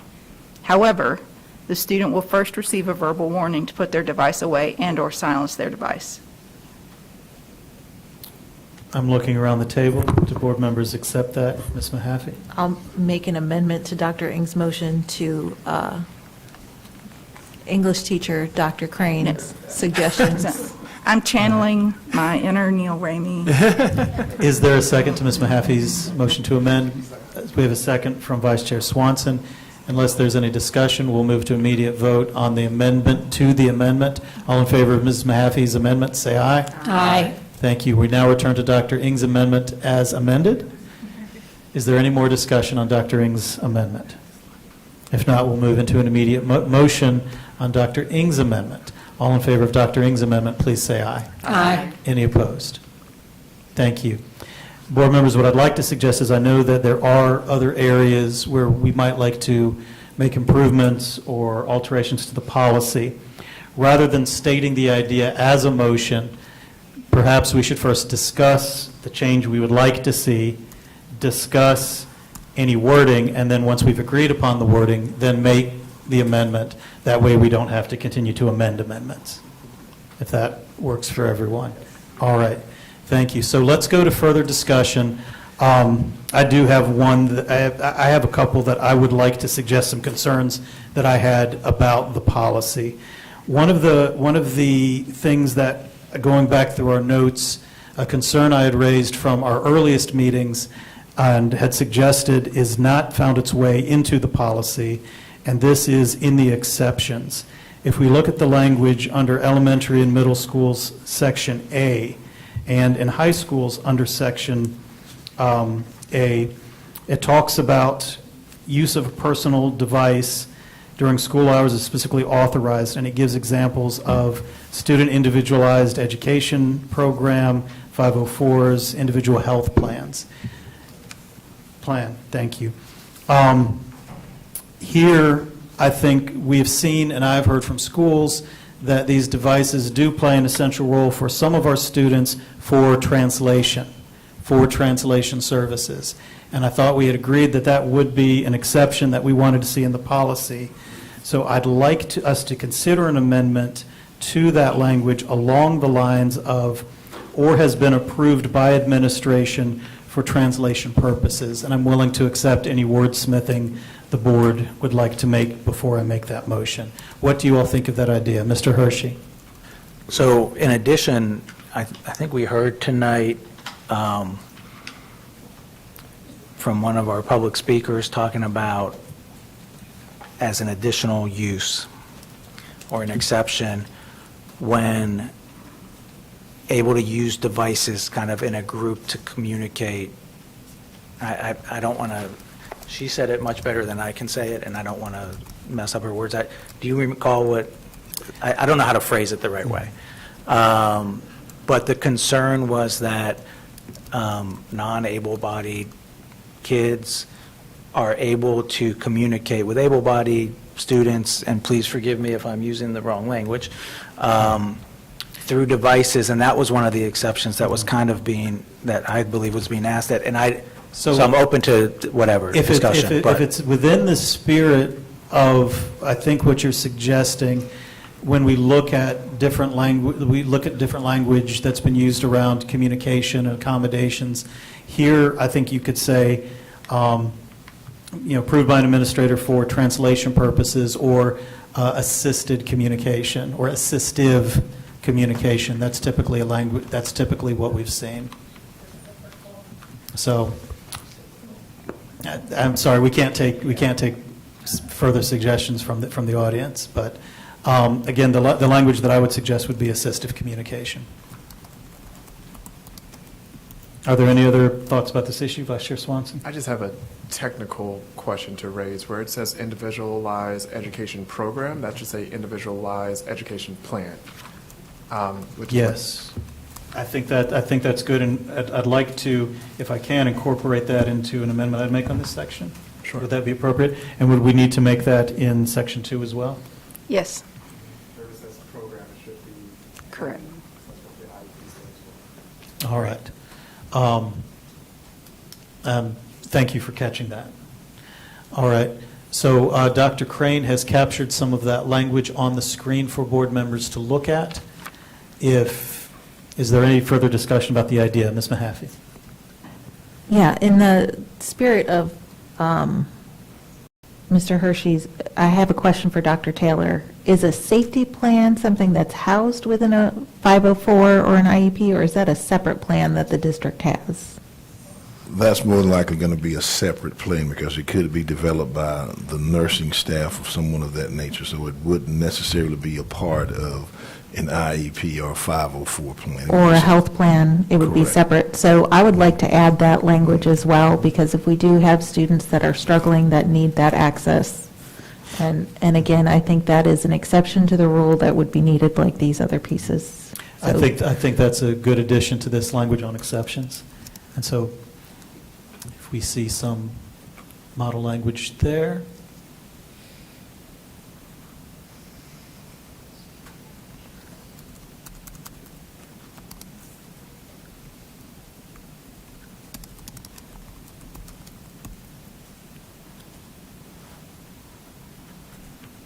All right. Ms. Rice. I think, are we just simply only saying safety plan, or we're saying safety plan as well as health plan, because those are different? So the health plan, we are adding this because it is distinct from the health plan. Right. And the health plan is included in the earlier part of that Okay, I can see paragraph.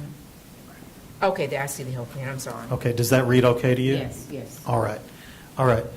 If board members are in favor of this suggested language on the screen for accommodations, I would like to propose it as an amendment to the draft policy. Yes, thank you, for both section, the elementary, for both section A on elementary and middle schools and on 2A for high schools. Second. All right, we have a motion and a second. All in favor of the amendment on the screen, please say aye. Aye. Any opposed? Thank you. The second amendment that I wanted to offer is, the second issue I wanted to bring up, where we have the amended language, and again, it should be pretty simple, and it might even be a little bit technical. If we go to authorized use, this is in section B.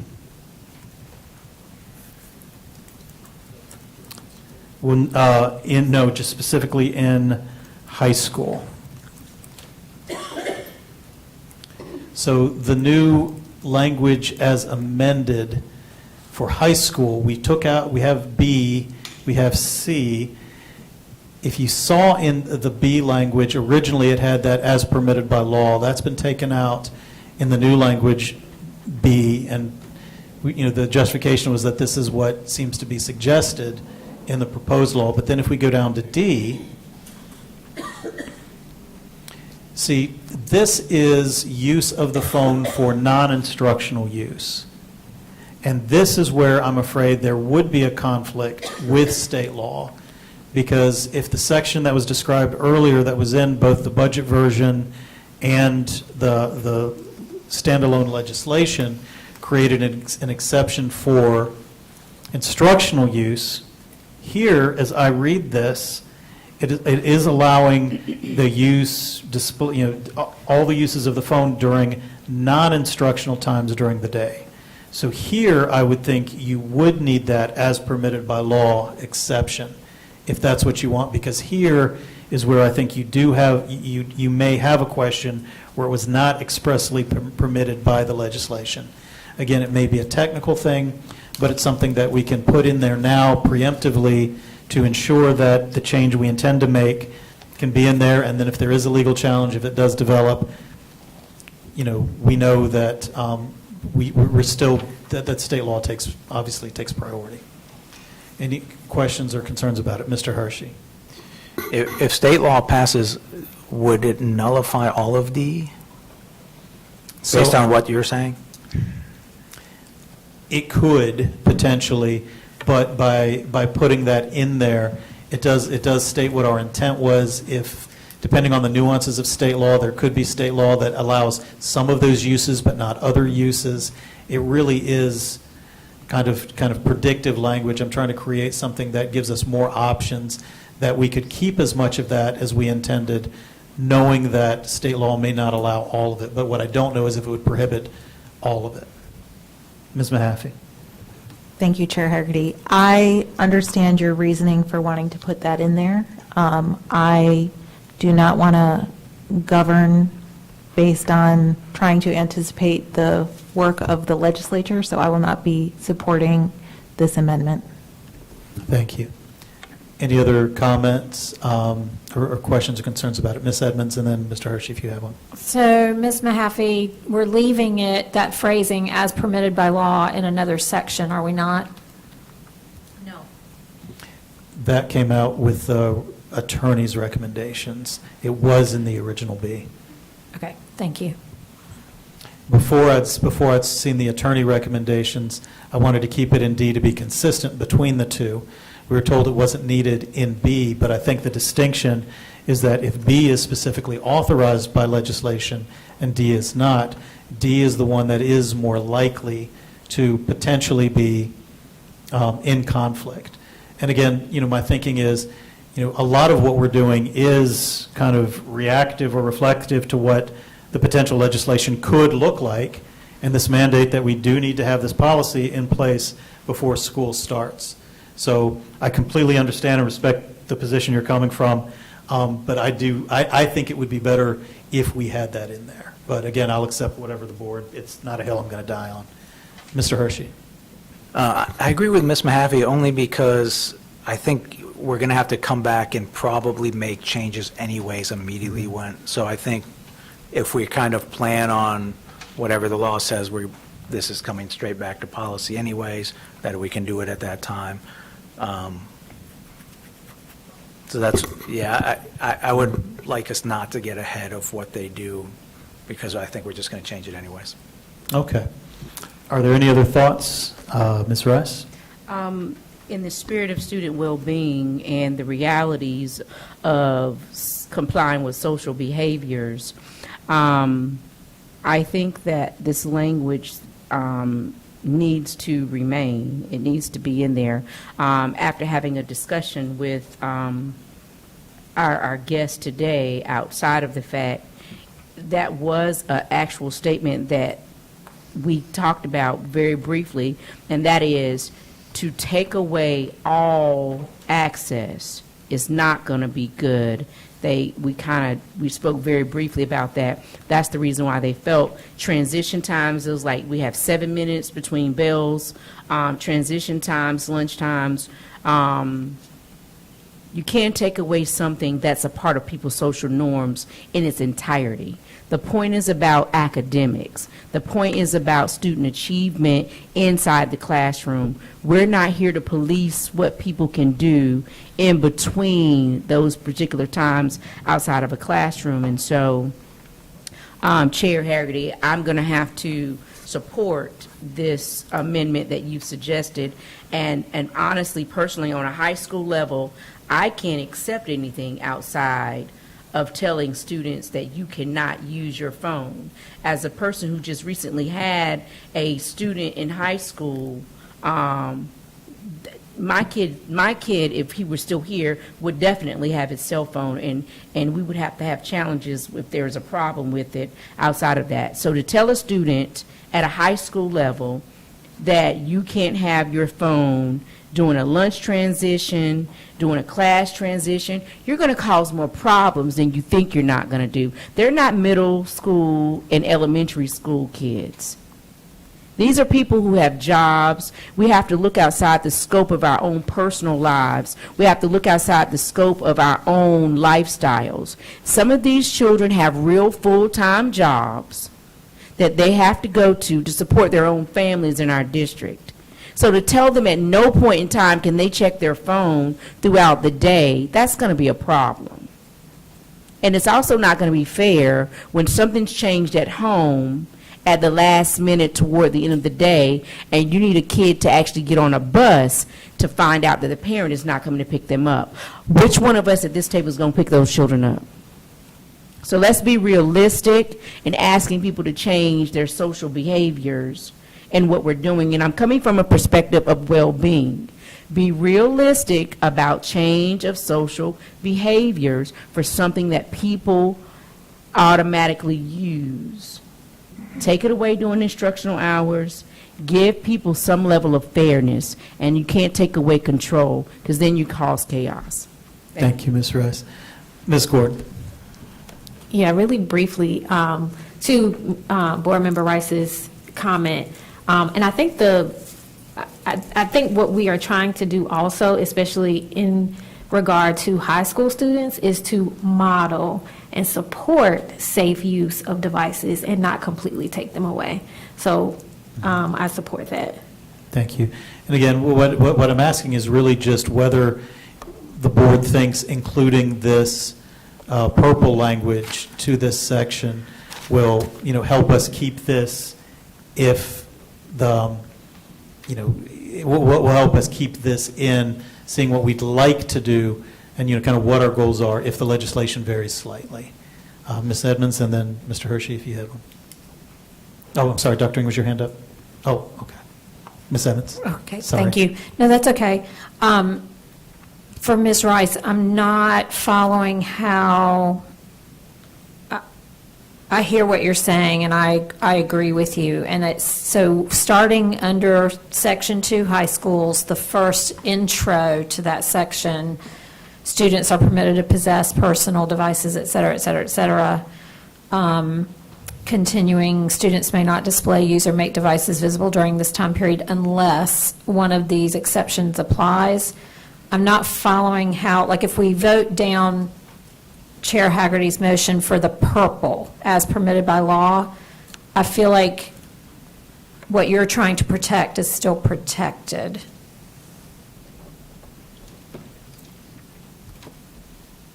So I hear what you're saying, but my colleague suggested no, that they could not vote for this.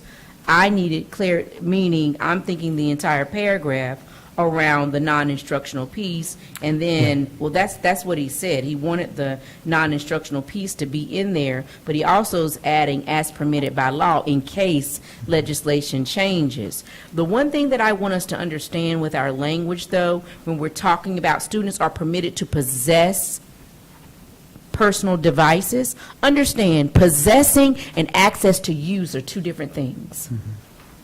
You can have it on campus, but that doesn't mean you get to use it. So the language is necessary when we clarify when people can use something, because just because you can have it on campus doesn't mean you have access to it. And so that's what I keep noticing throughout the language of what we're doing. We're trying to clarify.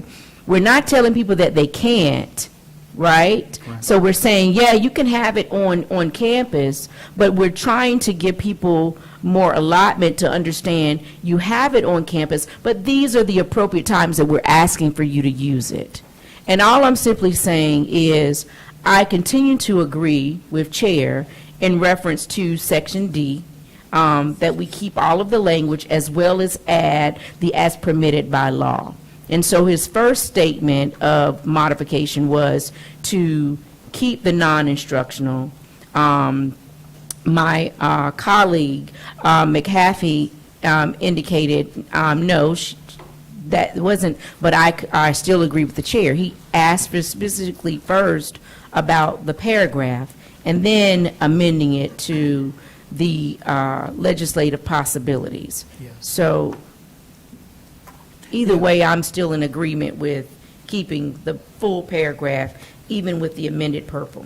Chair, can I, if Thank I can you. clarify? Yeah. I really am just talking about the purple language. I'm not saying to, correct, I'm not, I want us to keep Section D. It is just about the additional language That's in right. purple. I think what it is just a debate.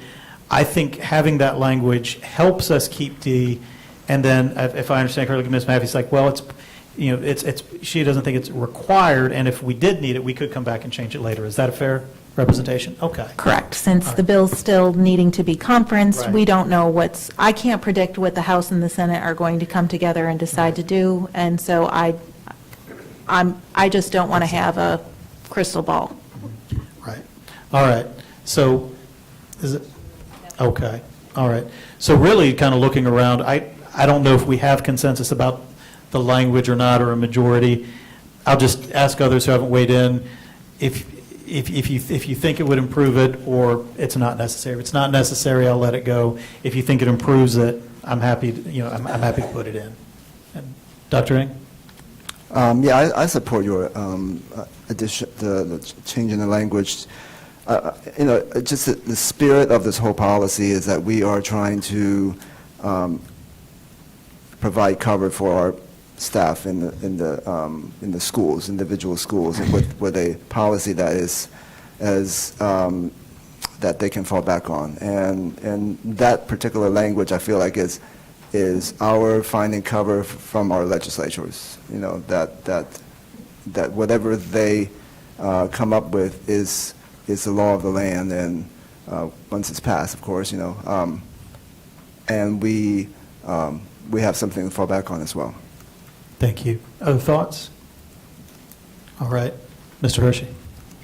I just want to point out that I hear what Ms. Rice is saying, and so I'm wondering if there should be a modification, because to me, and this talks about D in general, doesn't D set us up to have however many different policies at however many, whatever number of high schools?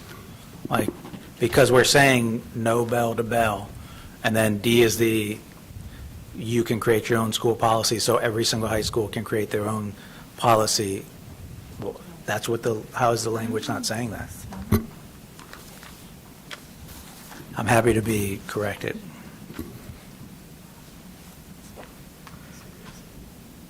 Any other discussion? I see your point, Mr. Hershey, and I need to think about it. Vice Chair Swanson. Thank you. I was trying to move this policy as quickly as we can and reserve my energy for other topics. However, I think when we look in the policies that was shared with us from staff with high school, that was broken down by elementary, middle school, and high school, this piece, how I'm interpreting it, does not create any additional pieces. It just says with non-instructional, whether it's class change, lunch, etc. That's when cell phones are permitted, when there is non-instructional time. Once students are in the classroom, i.e. when teaching is taking place, there's no cell phone. So I don't think it creates additional policies. I just think it's a way of just pulling back the pieces so folks can understand a little bit more. But I don't interpret it as that. And if that's my interpretation is incorrect, then someone can correct me. All right. At this point, I see more hands. If there's more discussion, we can continue discussion, but I was going to ask if there was a motion, because I didn't want us to discuss it if we don't even have a motion. Ms. Emmons? I will make a motion to accept your as permitted by law in the high school section D. And then I have a comment. All right, let's hear if there's a second, and then we'll come back to you for a comment. Is there a second from Dr. Ng? Ms. Edmonds? So in response to Mr. Hershey, I don't see it that way either. I agree with Mr. Swanson. I think what the high school section D captures is the many discussions that we've had around the fact that high school students are different, and they should have a little bit more autonomy with regard of the between classes non-instructional time. I think that's the spirit of Section D, not that different high schools would have different cell phone policies altogether. All right, thank you. We'll do Mr. Hershey, then Ms. Rice. So I actually agree with D, but I would ask if it said, the language says the use is consistent with a school-wide policy, so is a school making a policy for D? Correct. A school would need to say, we allow you to use your phones during class change, during lunch, And can it etc. be only at lunch? Yes, it So could you be, could you may not, that's my understanding, it could be, a school could say, you can't use it during passing because we don't want them in restrooms, but you can use them during lunch. They will probably also be in restrooms, I'm seeing the Right. fault of my logic there, but yes, a school could say, So I read it as every high school could have a slightly different school-wide policy based on what we're, and I actually am fine with having D in like the spirit of D, but we're going to have every high school make their own.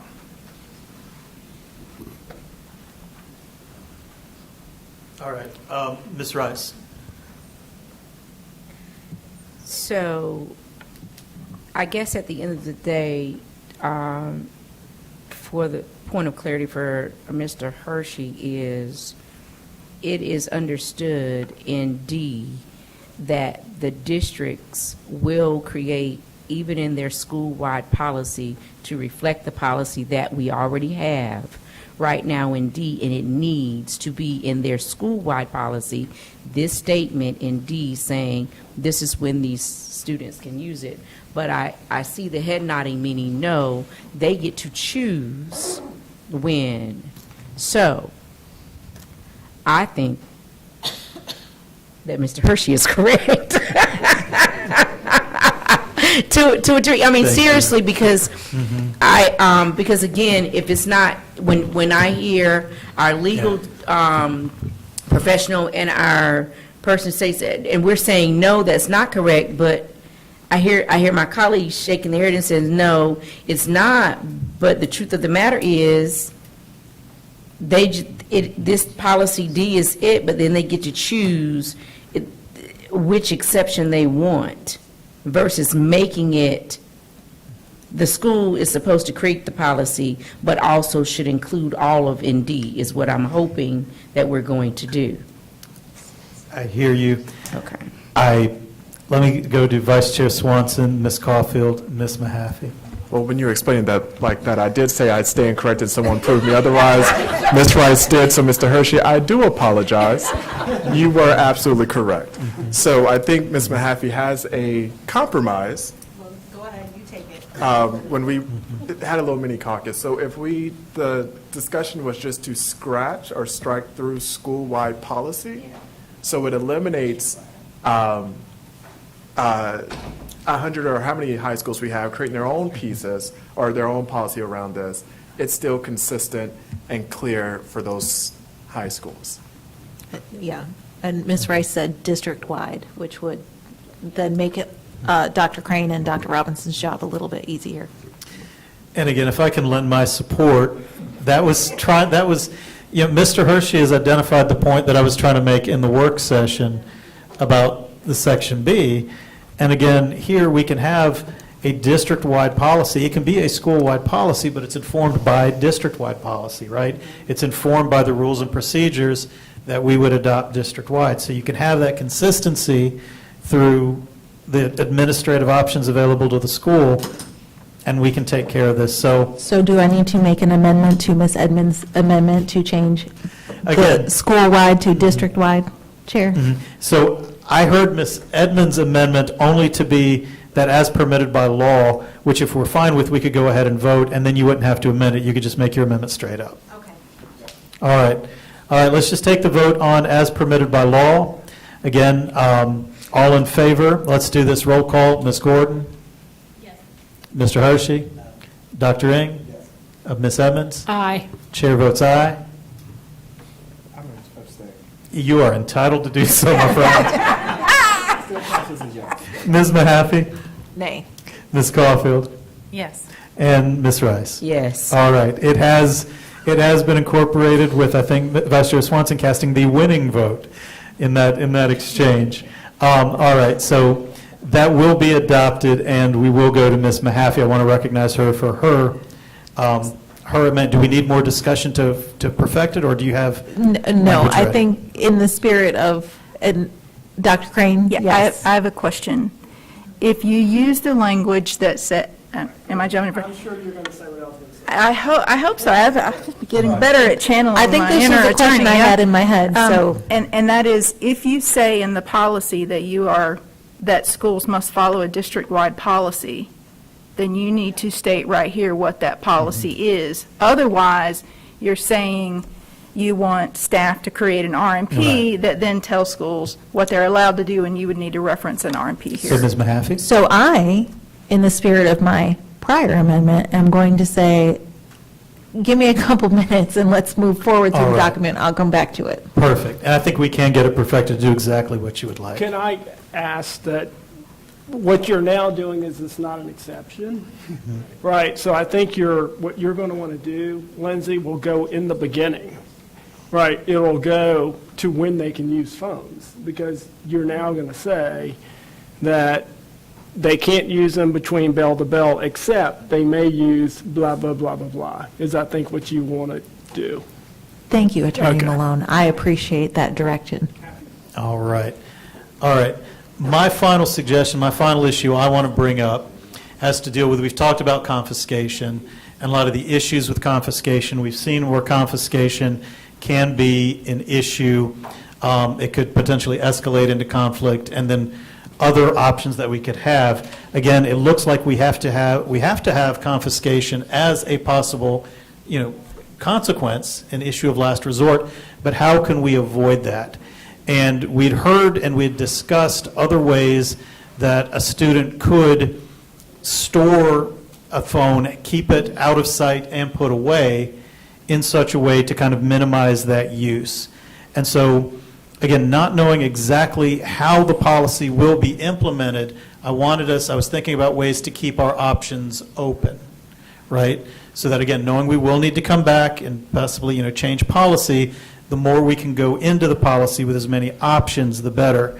So what I thought about was where we define this is in both elementary and high schools, elementary and middle schools, and in high schools, that introductory section that talks about what put away means.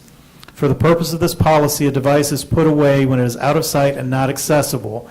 And then it gives the examples: stored in a locker, backpack, or bag. I wanted to suggest that we have language in here about alternatively, devices may be considered out of sight and put away if stored in a district-approved pouch or sleeve, stored within sight of the student. That's to the point, Ms. Mahaffey had raised this before about some examples that have been raised. I think Vice Chair Swanson had talked about examples he'd seen in the classroom. We've all seen examples from Granville County and other counties using the Yonder pouches. This is just some other way that we could keep the phone and the student separate and just give us that option. May not be necessary. We just say not out of sight and easily accessible. But for me, I think alternatively having it within the student's sight but inaccessible is a way that we can potentially avoid conflict and escalation. Just throwing it out there, whatever y'all think. Ms. Caulfield. I just wanted to raise the point that one of the things that is distracting about the phone is the notifications and the buzzing, and just it being there with the stress that it gives a child when they're looking at the phone or knowing it's there to want to be able to look at it. What if somebody did give them a notification? So I'm not sure that it not being put away in the bag is really completing the task, which is to remove the distraction from the child. Okay. In response, I believe it would still be, as we've talked about, in the status that they wouldn't be able to receive the notifications. It's just that it's rather than, in a bag or in a pocket or otherwise, where you don't even know, the teacher can't even confirm where it is, right? Here, you do have it where everyone can confirm where it is and confirm it's not in use. That's my hope.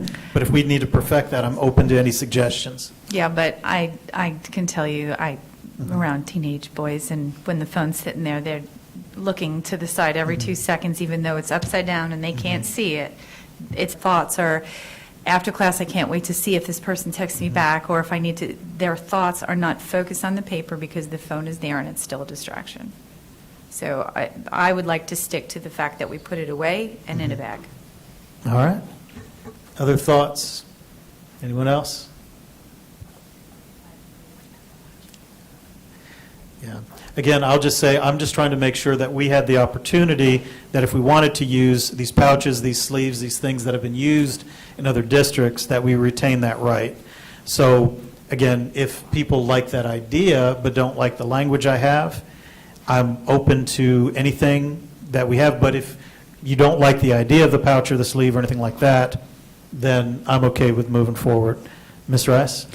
I am in favor of making sure, for me, that that student's phone is somehow in a space that they can still monitor if someone takes it.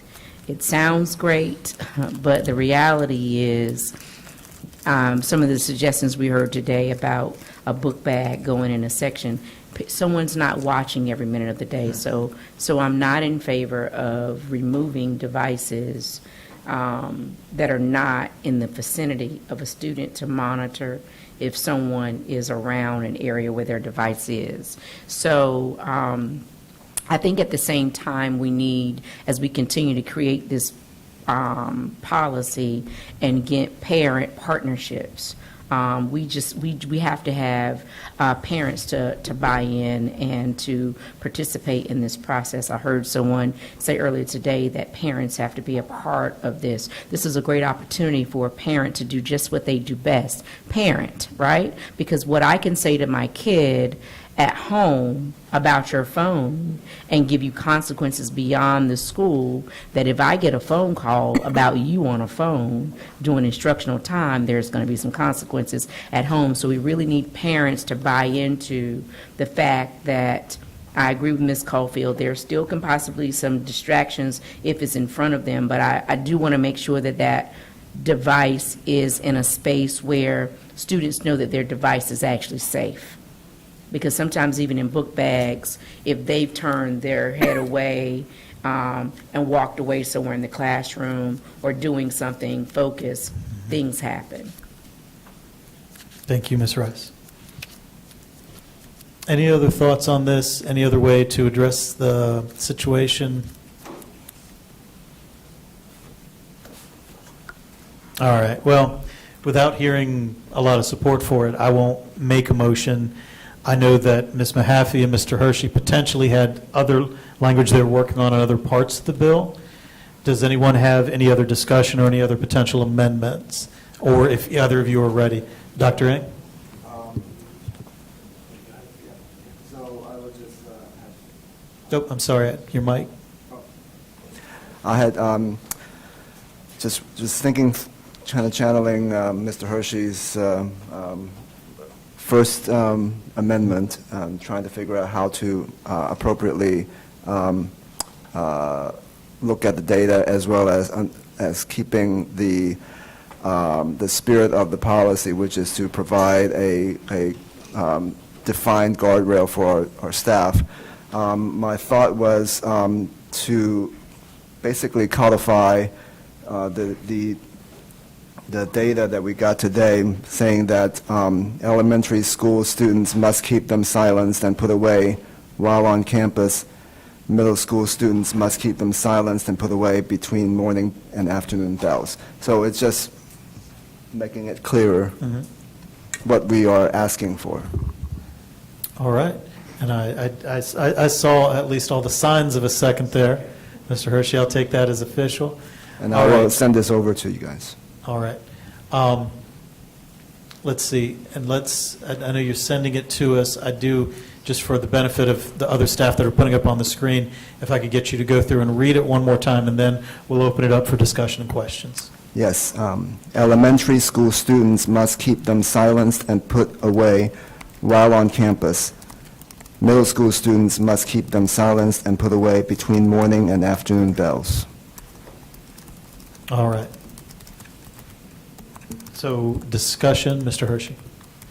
So I think this fits with the data, especially if we're looking at changing high schools, which will mean we are respecting like the during instruction part of high schools, the bell-to-bell that middle schools are doing, and the on-campus that the elementary schools are doing as well. Thank you. Discussion, questions? Ms. Mahaffey, then Ms. Caulfield. Yeah, I understand the reasoning for it. My only concern is for our students that are on campus as part of our buses where they have to wait 45 minutes either before the bell rings because they were dropped off early and they live farther away, or they're waiting 45 minutes for their bus to arrive because, again, they're a part of a double back route. We have limited staff, and so this is a way for students to, as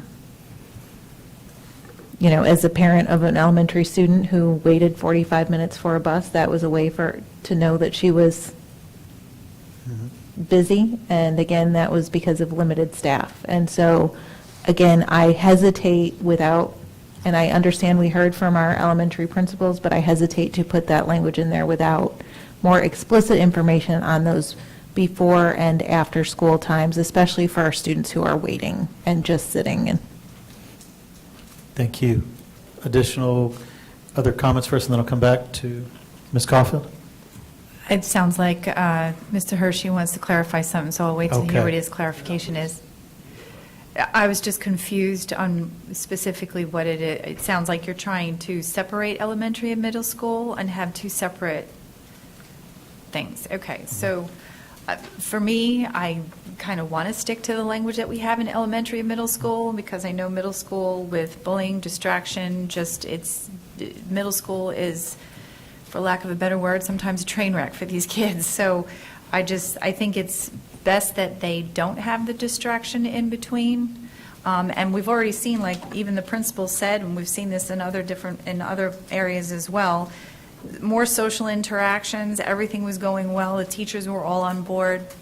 So I just want to clarify, because it sounds like you wanted to allow them to have in-between bells. No, that's Okay, the- so I misunderstood. Okay. Yeah, I'm sorry. And we'll let, if Ms. Mahaffey has that language, she can show you.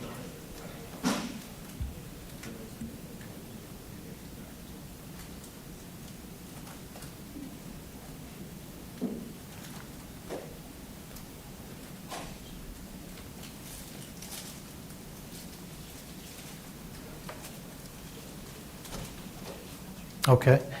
All right. Dr. A. I mean, the reason I propose, or maybe propose it, is that I feel like that it's just a natural progression of allowing more freedom as a child develops.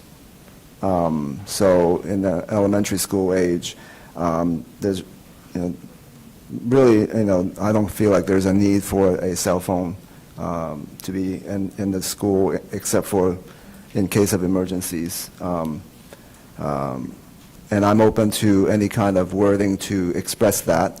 And then middle school, then they will be allowed a little bit more freedom in terms of the from bell to bell. And then high school will be even more freedom to do things that are in alignment with instructional time. So. All right.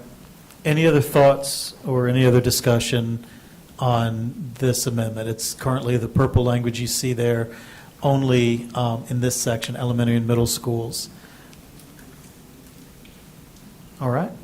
Well, we have a motion. We have a second. At this point, if there's no other debate, we'll go around, and again, we'll do this by roll call. Oh, I'm sorry. Was there?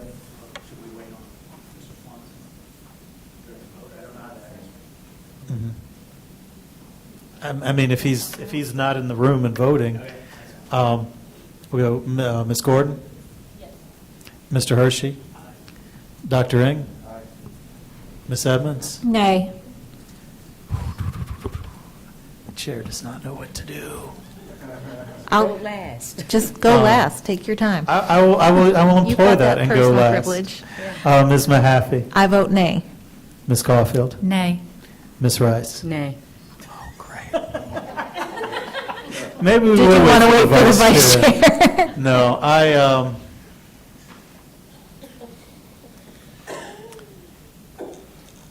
yeah, if I understand it, even if they are silenced and put away, use would still be permitted for the exceptions. That's correct, which include the IEP, 504 plan, a health plan, translation purposes, assistive communication, a safety plan, Yeah. or if school staff, in their discretion, can authorize a brief use if there's reasonable and legitimate need to communicate with someone outside the school. Based on those exceptions, I'll vote yes. So is that 4-4? Yeah, so it's deadlocked. So then it goes down. All right. All right. And again, if someone in voting in the prevailing side wants to reconsider the vote when the vice chair is here, you have that option. All right. So now, Ms. Mahaffey, did you have language prepared? I did, and I double-checked it this time before sending it off, and took Mr. Malone and Dr. Crane's suggestion as to placement. So again, this was sent to all board members, along with Dr. Robinson, Dr. Crane, Dr. Alfred Keith, Dr. Taylor, and Ms. Allen. And this would move the former section D under high schools into the introductory paragraph under high school. And so it would now be the second sentence of the first paragraph, which would read, students are permitted to possess personal devices at school. Students must keep them silenced and put away between morning and afternoon bells. Personal devices to be displayed, used, or made visible during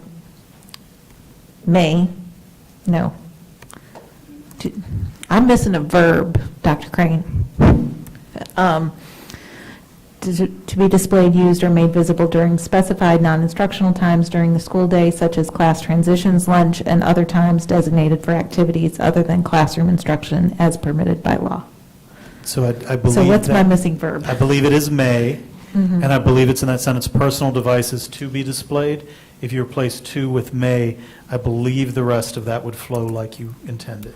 Okay, so I will then make an amendment. Does may then mean that there can be restriction, though? Let me To double Mr. check. Hershey's original point. Okay. Yes, sir. Oh, I was just going to, am I allowed to recommend language? Because I sent you an email that would encapsulate, would capture everything. I sent it to Mr. Malone as well, that we just add 3 words to the original paragraph, which is, students must keep them silenced and put away between morning and afternoon bells during instructional time. Well, that's simple. Yeah. I'm glad I didn't make a motion.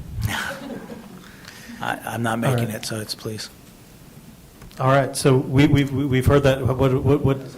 Yeah, What does the rest of the board think? Does that I think that's capture? clean That- and, Yeah, that's exactly what I wanted, because I still had concern about from bell to bell, you still, but thank you, Mr. Hershey, that during instructional time, summarize the bell to bell. go ahead and take that motion, Mr. Hershey.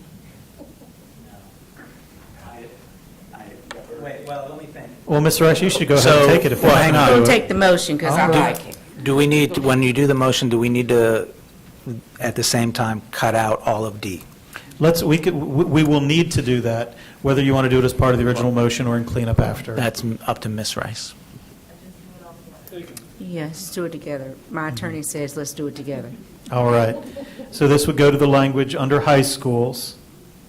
It would go into the exceptions, where currently we have A through D, and it sounds like we're just going to strike all of D. Is that correct? Because this language basically functionally replaces it earlier in this section.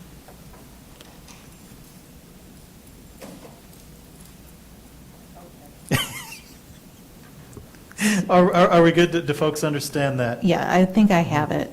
Mhm.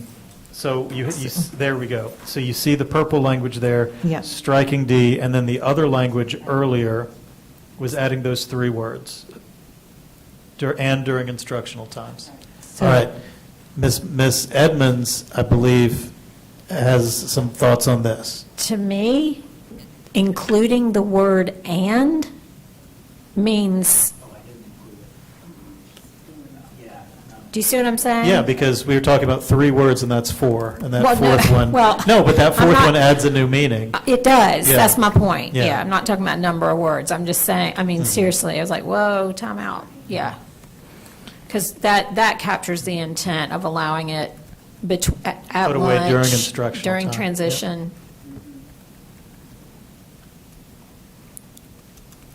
So then, I just moved it to put away during instructional time between morning and afternoon bells.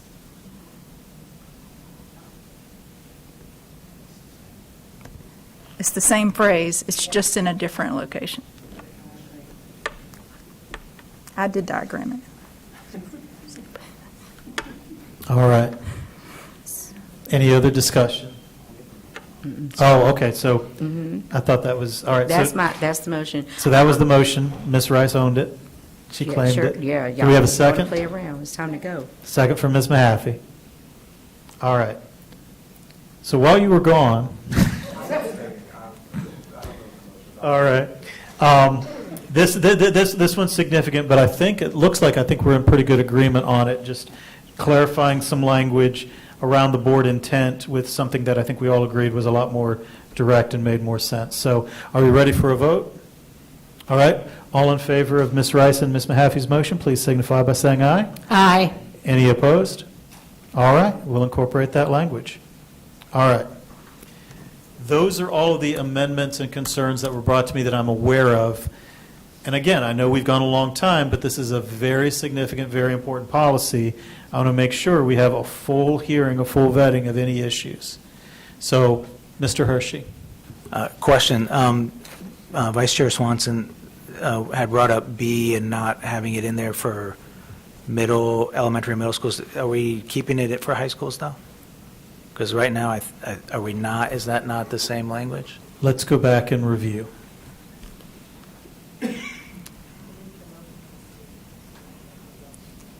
I remember the motion as striking it for elementary schools, meaning you did not want to allow teachers in elementary and middle schools to authorize use during instructional time, period. But you did want to allow teachers to authorize use during instructional time in the high school level. All right. So everyone sees the language under there, under B. This was the attorney recommended language, but this is under high schools, different than the section we saw under elementary and middle. Ms. Rice. So, Chair, and my colleagues, I want to make sure that I am understanding that we are removing teacher instructional ability to utilize devices other than a Chrome book or at the elementary and middle school level. Okay, I see Yeah, you what see you're where I'm asking. going, right? Yeah, See, because we took away, because what we look like is that we took away, even though we know that teachers say that there are certain apps and things that they use instructionally, it looks like we took away, and I noticed that in the beginning, so I think I hear my colleagues and I saying that we have taken away the ability for teachers to use devices during instructional time at the elementary and middle school level, and we feel that it is best that those devices are not even used during instructional time. So let's go back and review the language to see what's it said and whether that was our intent or not. It might have been unintentional. Let's see what we have left. Right. Dr. Craig. That's what I saw in the beginning, but I just assumed that's what we were going with. I confirmed with the other half of my attorney brain present tonight that in the introduction of the policy, the last statement says that the policy does not apply to district-issued and managed devices, which are governed by the Technology Responsible Use Policy, which means this does not apply to any device that's in a classroom, a student's Chromebook issued by the district, any tablet that's in a classroom, computer lab. This does not prohibit any classroom teacher in elementary or middle school from using instructional technology or any student-issued, district-issued device to students. Does not apply to that. As written, it does say that in elementary and middle schools, teachers are not allowed to authorize use of personal devices during instructional time, unless, as noted by these two exceptions. And so my point, Chair, is Yes. are we comfortable, or making sure, I just want to make sure my colleagues and I, we're comfortable with taking the authority away from teachers at the elementary and middle school level, that they will not be able to allow students to use their devices during instructional time. I just want to make sure that's what we're saying. I don't necessarily know if I completely agree with that, but I know I don't Yeah. have 5 votes, but I'm just saying. But it's a good clarification. I'm just trying to make sure that we understand what we're actually saying, that for teachers who may be doing that at the 4th and 5th grade level or whatever, that they will no longer be able to do that. Okay, that's all. That's an important clarification. And I do think some of the discussion was, especially with how it was written, the idea that this could allow again, all of the individual schools to all have individual policies, and it really threatened that lack of district consistency, and there wasn't any alternative really put up there. But it's an important check when you start striking language and replacing it to see what was left and what wasn't left. And I'm okay with that. I heard Dr. Ings mention his response was more of, I think that his intention is for students to graduate to the high school level.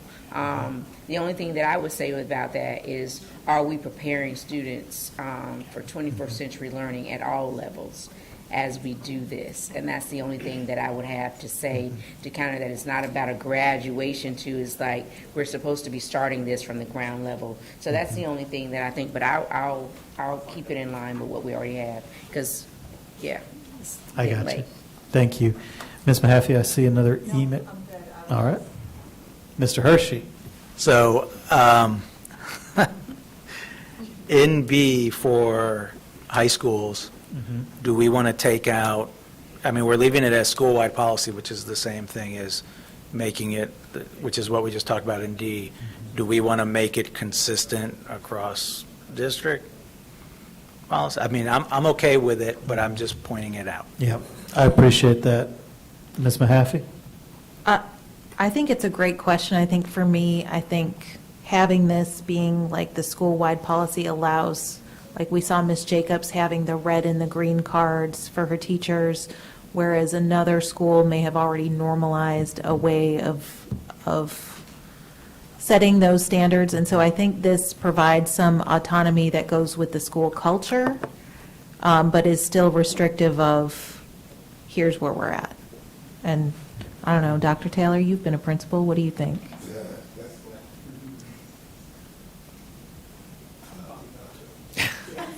Dr. Taylor is also abstaining.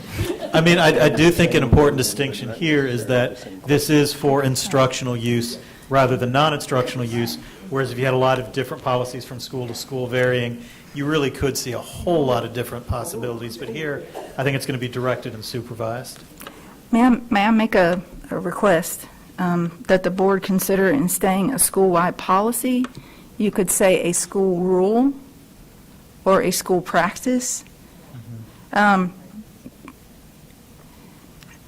It's, from my experience, we have school handbooks and school rules.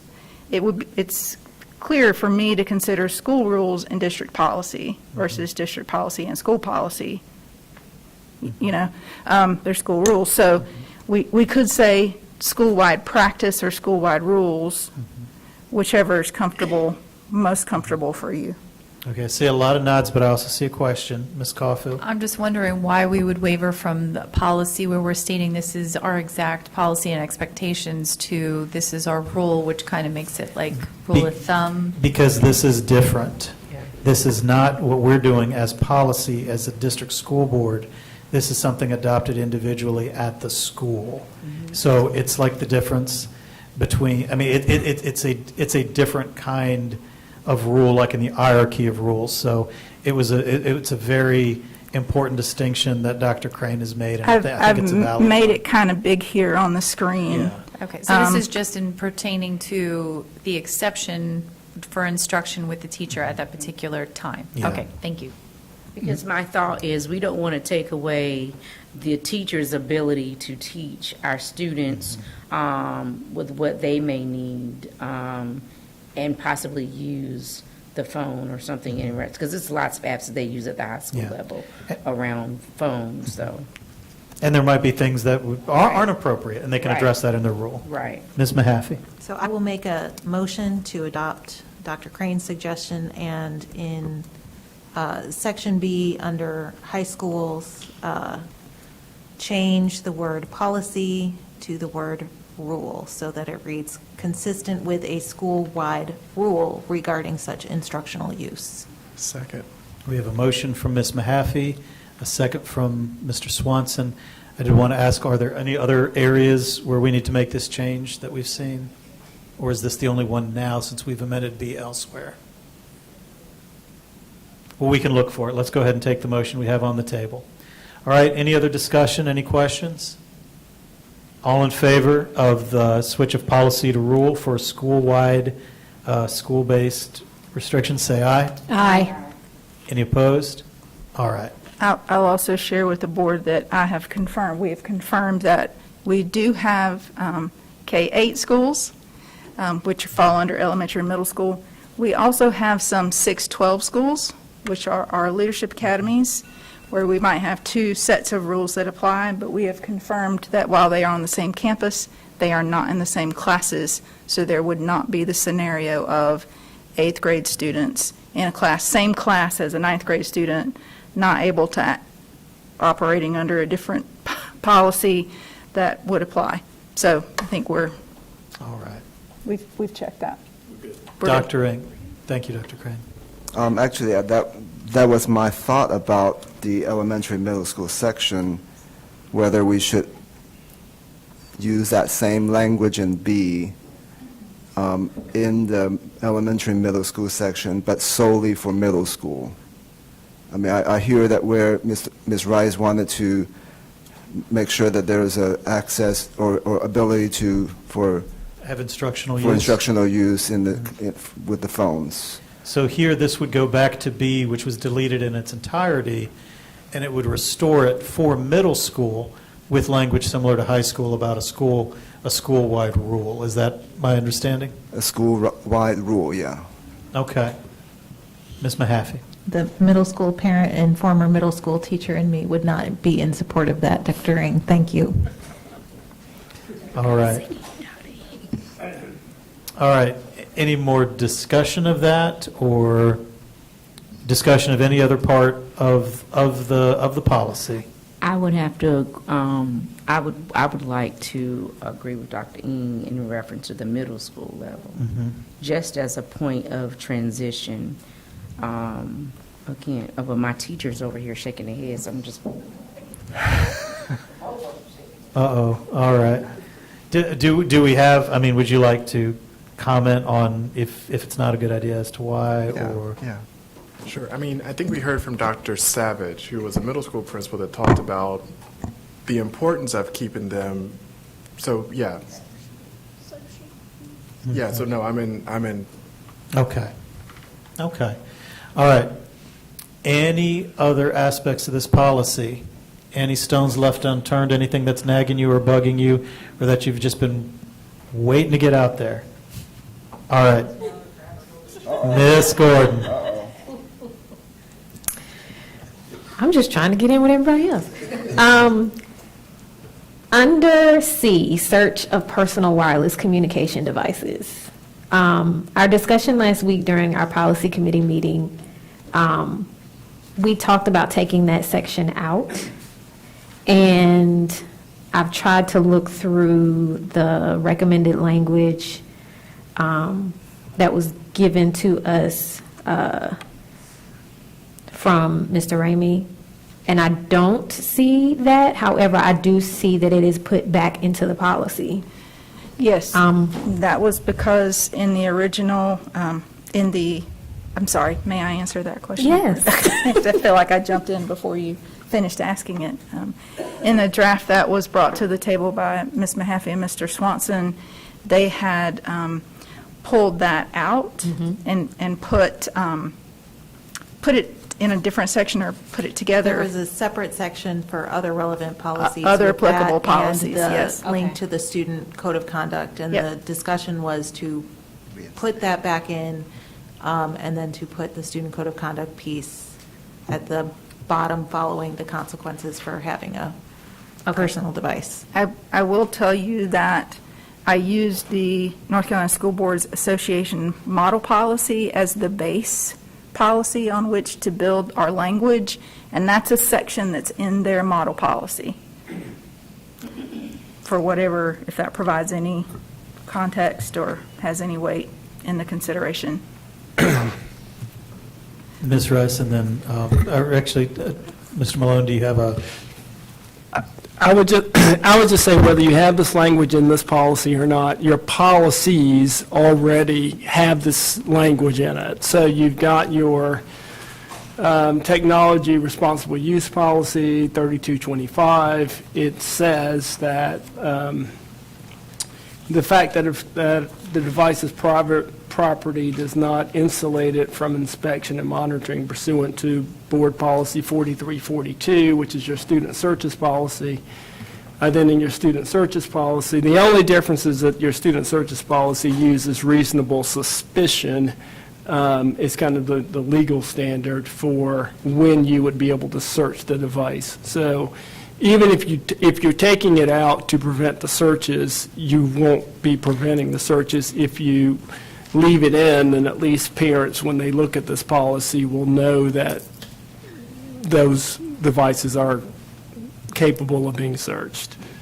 And you've got language in your student searches policy that defines reasonable suspicion as based upon specific and articulable facts which have been acquired through reliable and/or corroborated information from employees, students, law enforcement officers, or other credible sources, or upon visual or other evidence, blah, blah, blah.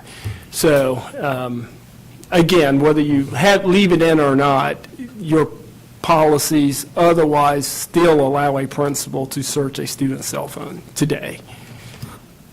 Okay, I understand that. I think my reason for asking was because in this policy, it states a school official has reason to believe.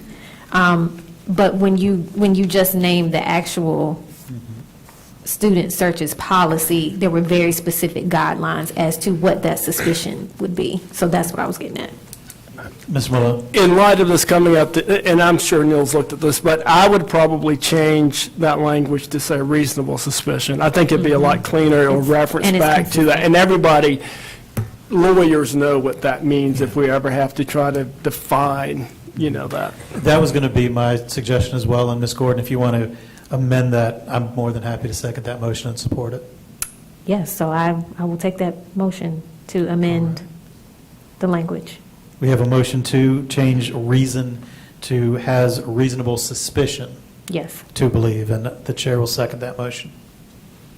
All right, any other discussion, any further debate on that? I think that's very important, and I think it's good to be consistent, and it addresses what we need to address, so. All right, I'll take a vote. All in favor of the amendment, say aye. Aye. Any opposed? All right. Again, I thought I want to make sure. Oh, I see a hand. No, all right. So you do have one. Okay, sorry, the laugh made me think you didn't. It's not an amendment. Okay, discussion I want on to the make bill. a comment before Please. we take the vote Okay. as chair of the policy committee. Yes, if I ma'am, may. please. We just had an additional policy committee meeting. That's what we've done here this evening. And I just want to acknowledge that we all value everybody, all of staff's time. I mean, and it's not just those of you that have worked on this language and gone back and forth with all of us and done all this heavy lift, but it's the staff that is sitting in this room waiting for us to be done with this meeting. So I just want to acknowledge that we appreciate you all and we do value your time. This has been painful. So I sincerely thank you, and I know my other board members do as well. It is a lesson learned as the newer policy committee chair, that when we have new things that are of this magnitude, I may lead differently. So I appreciate lessons learned. Thank you so much. Thank you, Ms. Edmonds. All right, then. Is there any other discussion of the policy as amended before we move into a vote? Mr. Chair, I move that we call it a question. All right. Well, we don't actually need a motion if no one else has to speak. But I will follow the vice chair's lead, and we will move to an immediate vote on Board Policy 4318, student use of personal wireless communication devices on second reading as amended. I think we can do this by voice vote. All in favor of the policy, say aye. Aye. Any opposed? All right, the policy is passed on second reading. Dr. Crane, thank you very much. You're very welcome. All right. So, board members, we do have one item that was added to action. This is under Chief of Staff Service Contracts for County Municipalities for School Resource Officers, 2025-2026. Here, I think this was just simply an oversight. The document that was submitted for the consent agenda for an approved contract listed only some of the officers, I think, for the municipality of Raleigh. And we didn't want to correct it at the last minute if the public had not seen it, so we're bringing it on the open agenda just for purposes of transparency. Mr. Scott. Good evening, everyone. Board Chair Haggerty and board members and Superintendent Taylor. Today I'm bringing to you the service contract for school resource officers and WCPSS district municipalities for the 25-26 school year. As you know, there are 80 school resource officers that participate in the SRO program throughout the district. As you're aware, the role of the SROs is to provide an efficient, cohesive SRO program that will build a positive relationship between law enforcement officers, school administrators, families, and students in the Wake County Public School System. At this time, I'm requesting board approval, and I'm happy to answer any questions you may have. Chair Haggerty, I make a motion that we accept these contracts for our school resource officers for the upcoming school year. Thank you, Ms. Mahaffey. We have a motion for Ms. Mahaffey to accept the contract with a second from Ms. Caulfield. Are there any questions for Mr. Scott or any discussion? All right, seeing none, we'll move into immediate vote on the service contracts for county municipalities for school resource officers 2025 to 26. All in favor say aye. Aye. Any opposed? All right, it passes. Thank you, Mr. Scott. So now we will proceed with board comments, and then we will move into, I'll entertain a motion to move into closed session for the statutory reasons cited in your agenda. It's been a long meeting, but I hope everyone feels like they were heard, they had an opportunity to participate, and everyone had input on what is a far-reaching policy. I know that it's difficult sometimes. We're almost like negotiate against ourselves. We know there will almost certainly be a state law requiring this policy. We think we have a good idea what the policy has to have in it, but we've still had to work around that uncertainty, and I know that can be difficult. So just thank everyone for your efforts tonight and in the weeks leading up tonight as we've worked on this. A couple of things I do want to share tonight. Dr. Taylor had referenced this in his superintendent comments, but Vice Chair Swanson and I were at the County Commission meeting last night, and we did witness the County Commission's discussion and vote on our budget. And the County Commission, if you have seen the news, did vote to fully fund the request that the Board of Education put forward. If you have an opportunity to go back and listen to the county commissioner's comments, I would encourage all of you to do so, because I thought it was very instructive. I thought it was potentially even a roadmap for how to approach these conversations with the county in the future.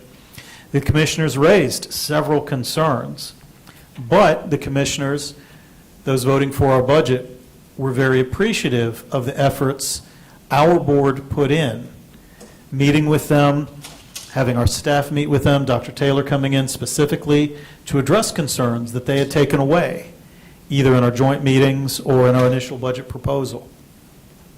And I think, what looked like a strong 6-1 vote at the time the vote was taken, even earlier in the day, may not have been as secure. And what I think really helped to win that day was the sense of shared sacrifice, of responsible budgeting, and of potential collaboration in the future. So as we go forward and work with our county partners, remember, we don't only come see them at budget time. Board members, you remember we started our budget discussions in the fall, and I expect we'll do so again this year, looking at what revenue projections look like, what the needs of the school are, and what areas we need to address. We've already talked about our child nutrition program and how important that is. There will be other opportunities for collaboration as well, and I think in the spirit of being good partners and all working together, we need to look at how we can assist the county in issues of affordable housing, in issues of potential joint use in parks and recreation, and in other areas that were important to residents that came out to the county's meeting, and they were some of the top issues that were expressed. So, I want to pledge my continued collaboration with our county partners. I hope all of you will as well. And again, just go back, listen to the arguments, and I've tried to express my gratitude to those commissioners supporting our budget, and I hope all of you will as well. The other issue I wanted to mention, and I actually hope that we can bring this to the board as an information item. Several of us this weekend had the opportunity to share in a wonderful event. It was a walkathon by BAPS Charities, who are very active. It's a national charity made up of a community of faith nationwide. We have a large presence in Morrisville with a lot of our Indian and South Asian residents. They dedicated their walkathon this year to the WCPSS Angel Fund, and they have raised over $17,000 that will go to that effort. And it was a wonderful opportunity not just to talk about the Angel Fund itself, but about hunger in our community and the needs of all of our students. And we're going to give them an opportunity to come back and be recognized for this gift. As board members, we always vote whether to accept gifts. I hope this will be one that you do vote to accept for the needs that we have. And I think it is just a wonderful example of people coming together in the community to address important needs that all of our students face. So with that, we'll go around the table. I'll start with Ms. Edmonds. Thank you. I'll be quick. Thank you to those who came out tonight in support of Wear Orange Weekend. Part of keeping our schools safe involves advocating for common sense gun laws, and that's what the Wear Orange Weekend is about, and for working to end gun violence. The Board of Commissioners passed a resolution last night in support of Wear Orange Weekend, and you can learn more at wearorange.org. Happy Pride Month to all of our students and staff in the LGBT plus community. You do belong in our public schools and in all public spaces, and you deserve not to just feel safe and welcome, but to be celebrated. Lastly, I'd like to thank the county commissioners who voted for our budget increase last night. What most of those commissioners did was not vote to give the school board more money. What they did was invest in our public schools, in our teachers, and in our students, and in our community. Strong public schools build strong communities, and WCPSS has been a top contributing factor to our county's economic success. I'm very grateful for Chair Evans' leadership, for her commitment to our school district, and for all she did, along with others, to make public education in Wake County a priority. Thank you. Thank you, Ms. Edmonds, and I echo those sentiments. Dr. Ng. Yes, I echo that. Just really appreciate the county commissioners making those hard decisions, and especially in light of the things that that all of us have to give up, which is some of those safety measures, and as well as affordable housing. And so, yeah, I really appreciate that. And that really just emboldens us to really look deep and make sure that we are using our resources responsibly, and then how to get the results that we want, which is basically the student achievement that we want with the resources that we have. Speaking of student achievement, I was really glad to be part of the Millbrook, the IB graduation ceremony, as well as the Heritage High School Award ceremony.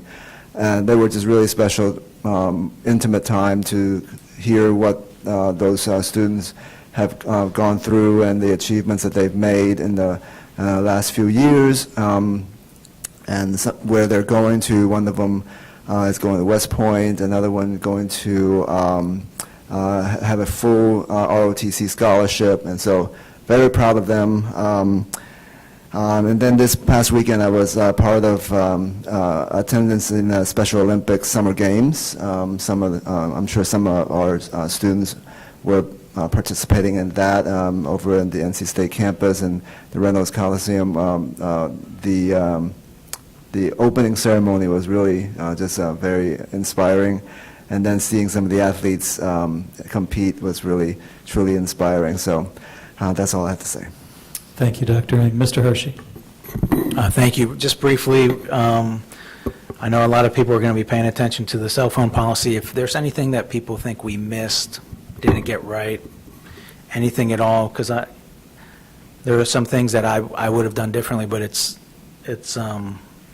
the board spoke, and but it doesn't mean that we all have different experiences, and we had a speaker tonight. So if you're paying attention, if you feel like there's anything we missed, should modify, we welcome that engagement from our families. That's all. Thank you. Thank you. Ms. Gordon. In the spirit of time, I will try to be brief as well. I want to say congratulations to all of the graduates this season. I got to experience my very first graduation as a board member, and the amount of just overwhelming feeling in the room was amazing. So congratulations, and I will continue to support. I would be remiss if I didn't mention the overwhelming support of our county commissioners, who I did watch last night go through their vote.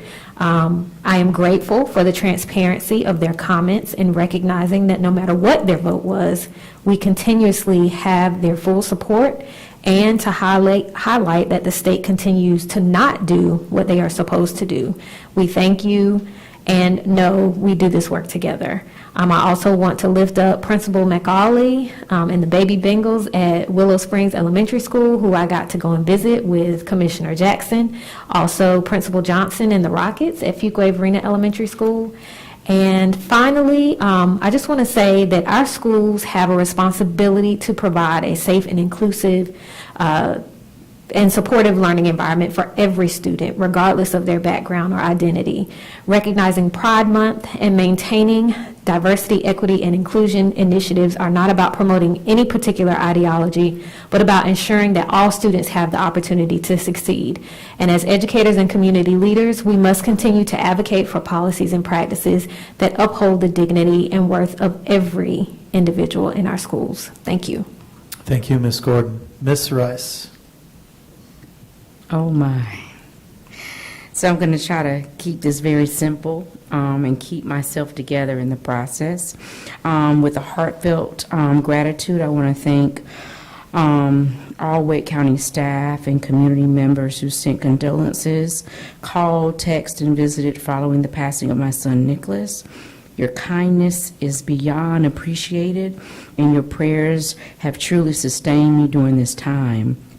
A special thank you to our board chair, vice chair, superintendent, and board relations specialist for your leadership and compassion in responding to families in my absence. I'm so grateful to the many parents who partner with my colleagues during this time. Your continued collaboration means so very much. So I definitely wanted to say that first so I can breathe a little bit. Thank you so much, County Commissioners, for standing up and being strong with fully funding our superintendent's budget. Superintendent Taylor, I must say I'm extremely proud of your leadership during this time to understand the climate and then move in it and be bold in it, and then most importantly getting the job done. And to Vice Chair Swanson, who I must tilt my hat to and say job well done with chairing the budget during such a different time socially in Wake County that we've ever seen. I think this is probably one of the toughest budgets that I've ever seen, being an adult and being a part in Wake County. So I'm very proud of my colleagues and the great work that they've done, in particular Chair Haggerty. To run 2 districts for the past couple of weeks means a lot to me, and thank you so much for taking on that huge challenge and you got some pretty huge emails that were weighted, and you took care of every family in District 4 that cried out, that was seeking me, and you stood in the gap, and I will never forget it, and I appreciate my gummy bears. And so, and we're going to end out, of course, with our 8 dimensions of wellness tip for this week. I want to talk about social wellness. Why? Because you all have been that social wellness for me. Commissioner Waters and Representative Monica Johnson-Hostler and Vice Chair Swanson, who were there for me in one of the most hardest times of my entire life, to 1 o'clock in the morning, still being there. Why social wellness is so important, and to have those types of folks. So nurture your connections. Make time each week to reach out to a friend or a loved one, even if it's just a short call or message. Meaningful relationships provide emotional support and help you feel connected and valued. The second tip is set healthy boundaries. Clearly communication, communicate your needs and limits in relationships to avoid burnout and maintain mutual respect. Healthy boundaries create space for trust, peace, and personal growth. And so I just want to say one last time, thank you all for being my wonderful, helpful social wellness support group.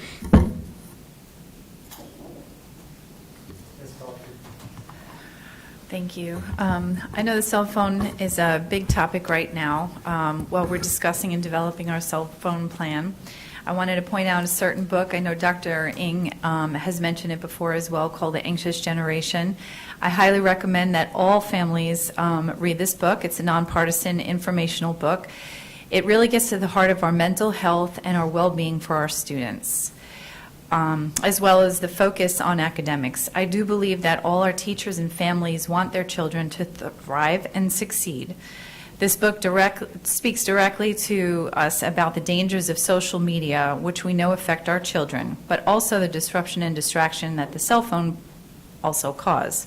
So I'm thankful that the GA has been working to address the cell phone issue, and I know I appreciate all of the hard work that our staff has done to wordsmith this policy. I appreciate that our board is bringing it to fruition now so we can get ahead of it and not rush the policy. And I appreciate all the families who have participated to collaborate to help us come up with this plan.